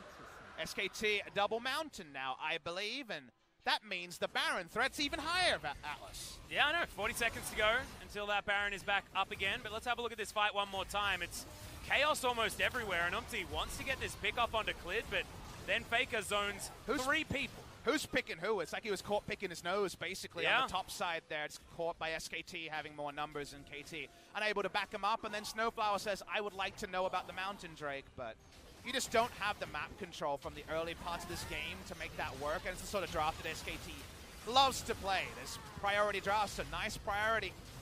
Take him down. Fear Beyond Death does the rest, and they get 2 exit kills and the Mountain Drake we spoke about. Yeah, KT so close to actually finding a fight in a position that they wanted to, because Umti almost got back through. Looks like BDD is going for a Lichbane as item number 3, so continuing on this aggressive stance, and him and Faker could not be closer in the scoreline at this point in time. Excited to see whether the Silas building a lot more damage is going to be more or less relevant as we get to the later stages of the game. I have a feeling that more damage equals better. Not entirely sure as Khan. Okay, he's going to be put in the baby cage. Gets put away very quickly, but that's a flash now on cooldown on the Ogre. No baby rage to join the baby cage there. Yeah, just going to happening. be the cage and the flash. So a summoner is going to be the price. Do notice that BDD is level 15, so soon we'll have that very short ultimate cooldown. As you know what else is going to be short? The life of Baron. Yep. Life of Baron is not going to be around for very long. As Marta, Hero's Entrance is now available here for BDD. Can dive on forward. We will be able to get a knock-up as Clid flashes over, flashes out again as trying to get in there. Faker with the ultimate down should guarantee this one as Khan gets the kill onto the cow. Baron goes down. SKT, have some cake, eat it too, have some more, as this is a disgusting battle in favor of SKT. We're looking towards a 2-0 telecom war as KT just fall apart. You're still living in SKT's world at 27 minutes. No Sivir is going to be enough for this game. She stands up. Nice spell shield from Zenit. Really nice, but he doesn't have another one. He does have a QSS though, so we will be able to get out of the way as Faker has to use his Zhonya's to stop the turret from killing him. Doesn't die fast enough as there's the back, and Clid is going to stop it. Bottom side of the map as Kingslayer actually helping out there as this battle is continuing picture-in-picture. Zenit not going to survive for much longer though, and Marta, he's not going to die to the turret either. This battle is ridiculously long as BDD versus Clid seems to be the story, and Clid says, I had your number game 1, I got it game 2. Seems like Clid's just destined to be a match winner. They're trying to stop the end. Yeah, going to go golden. Snowflower underneath the turret, but doesn't have a lot of damage, can't get rid of minions. And Teddy wants to get rid of lives on the side of KT. Smeb comes in, he can help kill some of these minions. And they do stop the game from ending at the 28-minute mark, but has the damage been done? Your first thought is yes. 5,000 gold Baron buff. Power play will be confirmed by this turret going down. They already have 4 Drakes as well. The 20-minute Baron has done so much work for KT Rolster, and it was all about that greed for an outer top lane turret that got the enemy smite off the board. Yep, and BDD, once again, going to be fighting against Clid and losing. Oh, I just wanted to see this Hero's Entrance work out, but Snowflower gets routed. Can't get himself into the pit. What I want to draw your attention to is that gets in the pit. If you watch this smite battle, he gets into the pit after all. You don't think he's going to, but he gets in there. He smites as he's being disengaged. A good kick there. Baron at 400 health, but of course that was after the early smite. So he does get in the pit, which you could argue that's what the Hero's Entrance was for. Ends up being void. It was a bad scenario, as we could tell. The cleanup doesn't quite end the game, but it feels like it does, all but. Yes. Well, KT now looking to try and hold onto their base. They keep their top inhibitor alive, and bottom lane inhibitor turret is still there. So it's not all destroyed at this point, only one lane of super creeps to contend with, which shouldn't be an issue for double zeal item Infinity Edge Sivir. She's building towards Immortal Reminder relatively soon, going to have that one on board. As SKT try and close the door on this game, but first on this inhibitor top side. Being respectful so far, there's the Fate's Call. Snowflower has Flash as well, so a lot of shenanigans can happen, but do they have the damage behind it, even with Sivir pretty damn fine? Yep. So Snowflower looking for his opportunity. SKT just probably not wanting to stack on top of each other because they know that elsewhere the damage is being done. There's the headbutt pole to land onto Clid. Flashes forward. There from He's down to his Guardian Angel, and the kickback is on Snowflower with an ultimate, but Faker dives into the backline. Zenit, does he have enough? The spell shields are going to be utilized. Massive knock-up with the Fate's Call, the pulverize to land on top, and Zenit is still alive. It's a triple for Faker, though, as Marta wants to find more. Smeb's going to go down. Is that the Penta? No, it's stolen from Marta, as Faker will be the man to finish off SKT and 2-0 the Telecom War. A Faker quadra kill to close the Telecom War. SKT, damn do they have to fight for it, but 30 minutes in, 2-0. The scoreline does not do it fully justice. An awesome series, a fun one. Tipsy-turvy, up and down, but SKT exit 2-0. Yep, in the end it was the SKT special that we got in the draft, and then the SKT special in the Faker carry in the last team fight. We've had a season where we've been watching Teddy, but of course, it comes to the Telecom War, and Faker is the man that gets it done in the clutch at the very end. And just a beautiful way to end it. Some hugs coming in. Smeb to Marta, of course. Former teammates, Zenit also getting a hug after what was a very difficult game 1, but played his heart out in game number 2. A lot of his spell shields were beautiful. His QSS Also fantastic, but a well-deserved bow here from SKT. And I just want to say thank you to this squad for giving us such a beautiful series for the Telecom War when it could have been a lot more fast and dirty. This was definitely dirty, but it wasn't fast. And we did our best to ground expectations, but also nod to the fact that the Telecom War, many more times than not, has delivered as a series. Yes, there has been some mares along the way, but this was a fun one where SKT were definitely too good. It does feel like the reverse of last year. Shu on the other foot, SKT a contender, KT a pretender. But it's kind of a heroic loss for KT overall. But the frustration is, if this was week 2, KT are like, wow, okay, maybe we're close to something. But it's the last game of the first round robin as they condemn themselves to joining Gen G at 2-7. And now the question is too little too late because there's signs of life. There is a heartbeat from KT Rolster, but I think that heartbeat is just relevance. It is definitely not candidacy for top 5. Exactly, and now Afrika needs to join them, and we've got all of our world's representatives sitting on 2-7 for the first round robin. It's about as opposite as what we were thinking, unless Jin Air was ahead of all of these guys. And Afrika don't exactly have an easy one in their final match. As I believe, is it Sandbox, Papa Smithy? Yes, it is. So a really tough one here for our world's representatives for the LCK, but it does show that it is all about the new blood here in the LCK. And even though this was one hell of a telecom war, it's not what we had in our last season. It's definitely not the result that we would have expected had this been 2018. But the insane thing is, if we pick up the pieces of what Sandbox beating Afrika means, now an expected result, that means that the expected result right at the end of the first round robin is that between Gen G, Afrika, and KT, the 3 teams that went to Worlds, they have 6 best-of-3 wins across 3 damn World squads. Yeah. That's the expected result. Opposite season, opposite year, new blood rising, whatever narrative you want to throw at it, insane stuff happening, and yet that is the expected result now. Yeah. It is now. Certainly wasn't at the beginning of the year, especially not with how strong a lot of these squads looked on paper. Peanut moving to Gen G. We weren't expecting to be a cataclysmic failure, but honestly, you can't say much less than that after 2-7 to start off this first round robin. But it is the first round robin, and these teams do need to mesh together. It's understandable that Griffin is towards the top of the table. It's understandable that Damwon is towards the top of the table. These are squads that have been playing together for a long time, and to a lesser degree, Sandbox there as well, even though Summit's moved on over. He's melded in pretty damn well if you've seen his play for that squad. But to bring it back to the Telecom War, this is SKT versus KT, the El Clasico, and it delivered. Telecom War was a fun one to watch.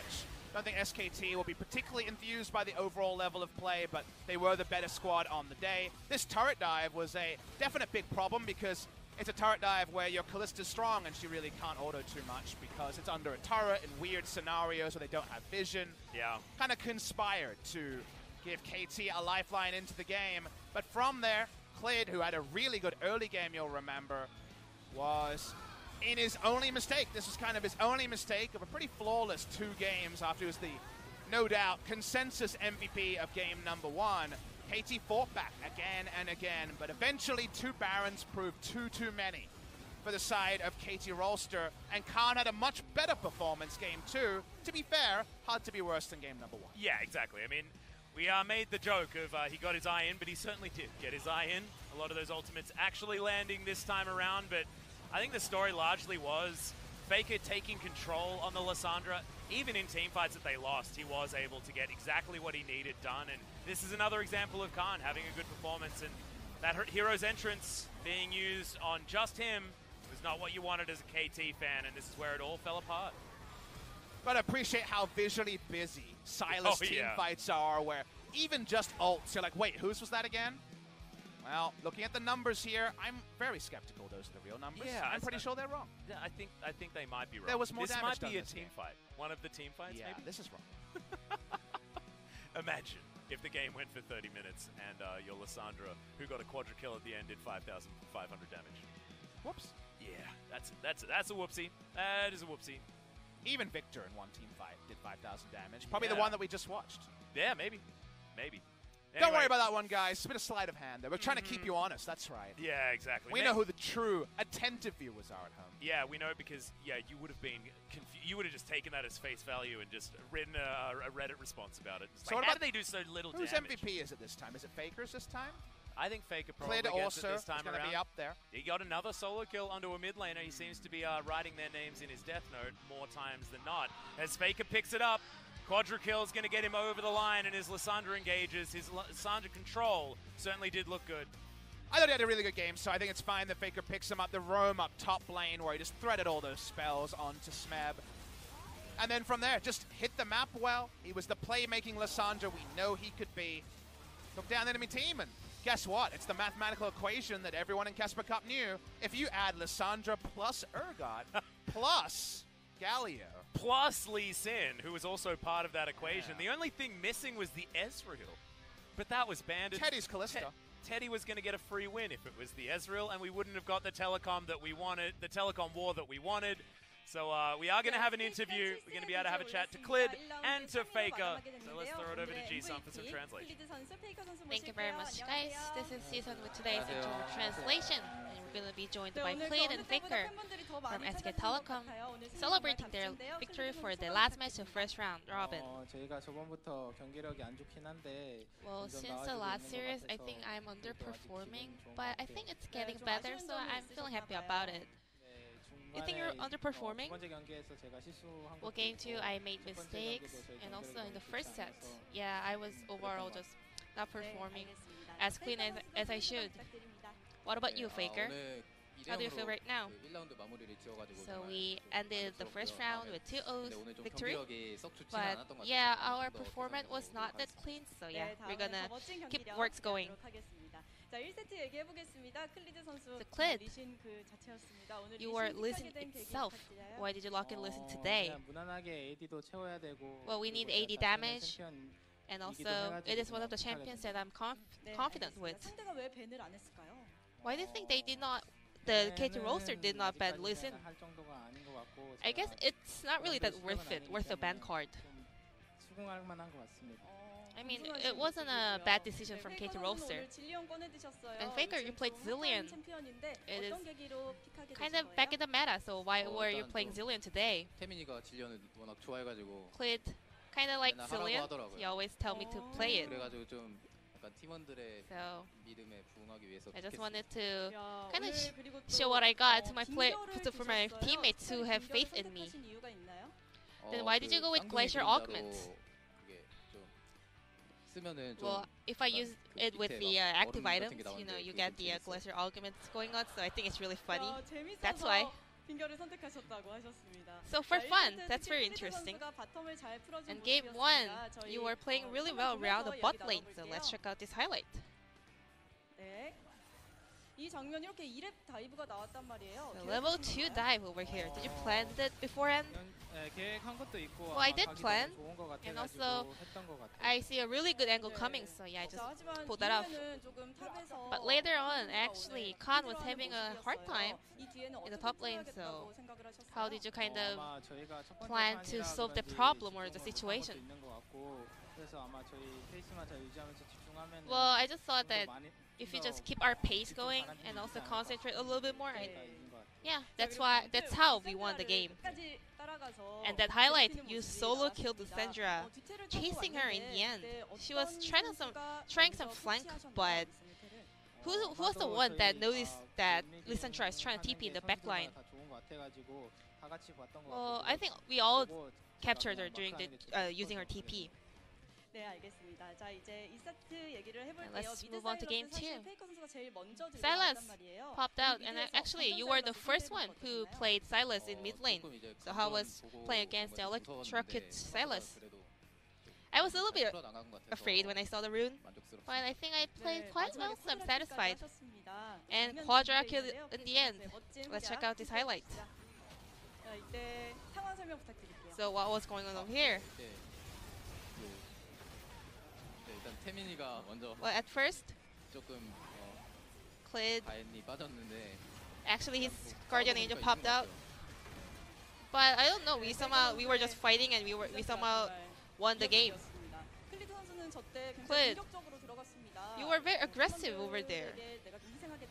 Were you trying to like die for your teammates? Well, I just wanted to be a little bit more confident to kind of make KT roster player to be afraid of us. And Clid, I heard the Faker kind of pops out a lot in your streams, and you said Clid is really cute. I mean, the way he looks, you know, he looks like a pet. He's really cute. And the way he acts, I think it's really kind of cute. Clid. Whoa. How do you like Faker keep coming to your stream in your streaming room? I'm really thankful, you know. I'm satisfied. I hope you go see Clid a little bit more. A lot of fans will be looking forward to seeing them more often.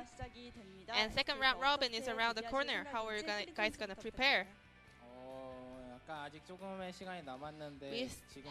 We still have some time left, so I want to make sure to come back with cleaner performance. And Faker, what about you? Well, second round? Well, we lost against Sandbox and Griffins, so I just don't want that to happen again in the second round robin. And last time. And lastly, is there a message for your members in your office, SK Telecom, because it's a telecom war?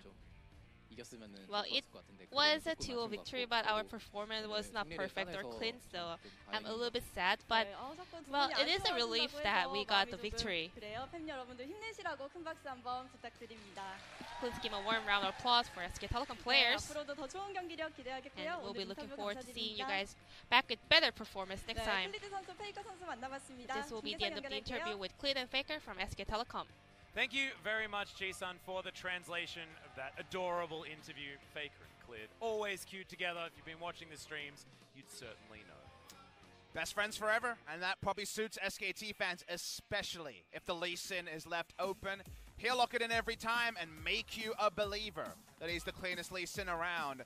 SKT are done for the first round robin. They'll be back later in the week. Sandbox have the opportunity to make this some steps when it comes to third through first. Could be 7, 8, and 9 wins, which I believe we've never had before. Those steps at the top. Yeah. Down the bottom, KT and Gen.G confirmed to have 2 and 7 as their final scoreline. Gen.G's game score a little bit worse. Some more 2-0 losses on the side of Gen.G. We'll see how Sandbox versus Afrika goes. That's the second match you and I will be bringing tomorrow. And before that, Jin Air, they want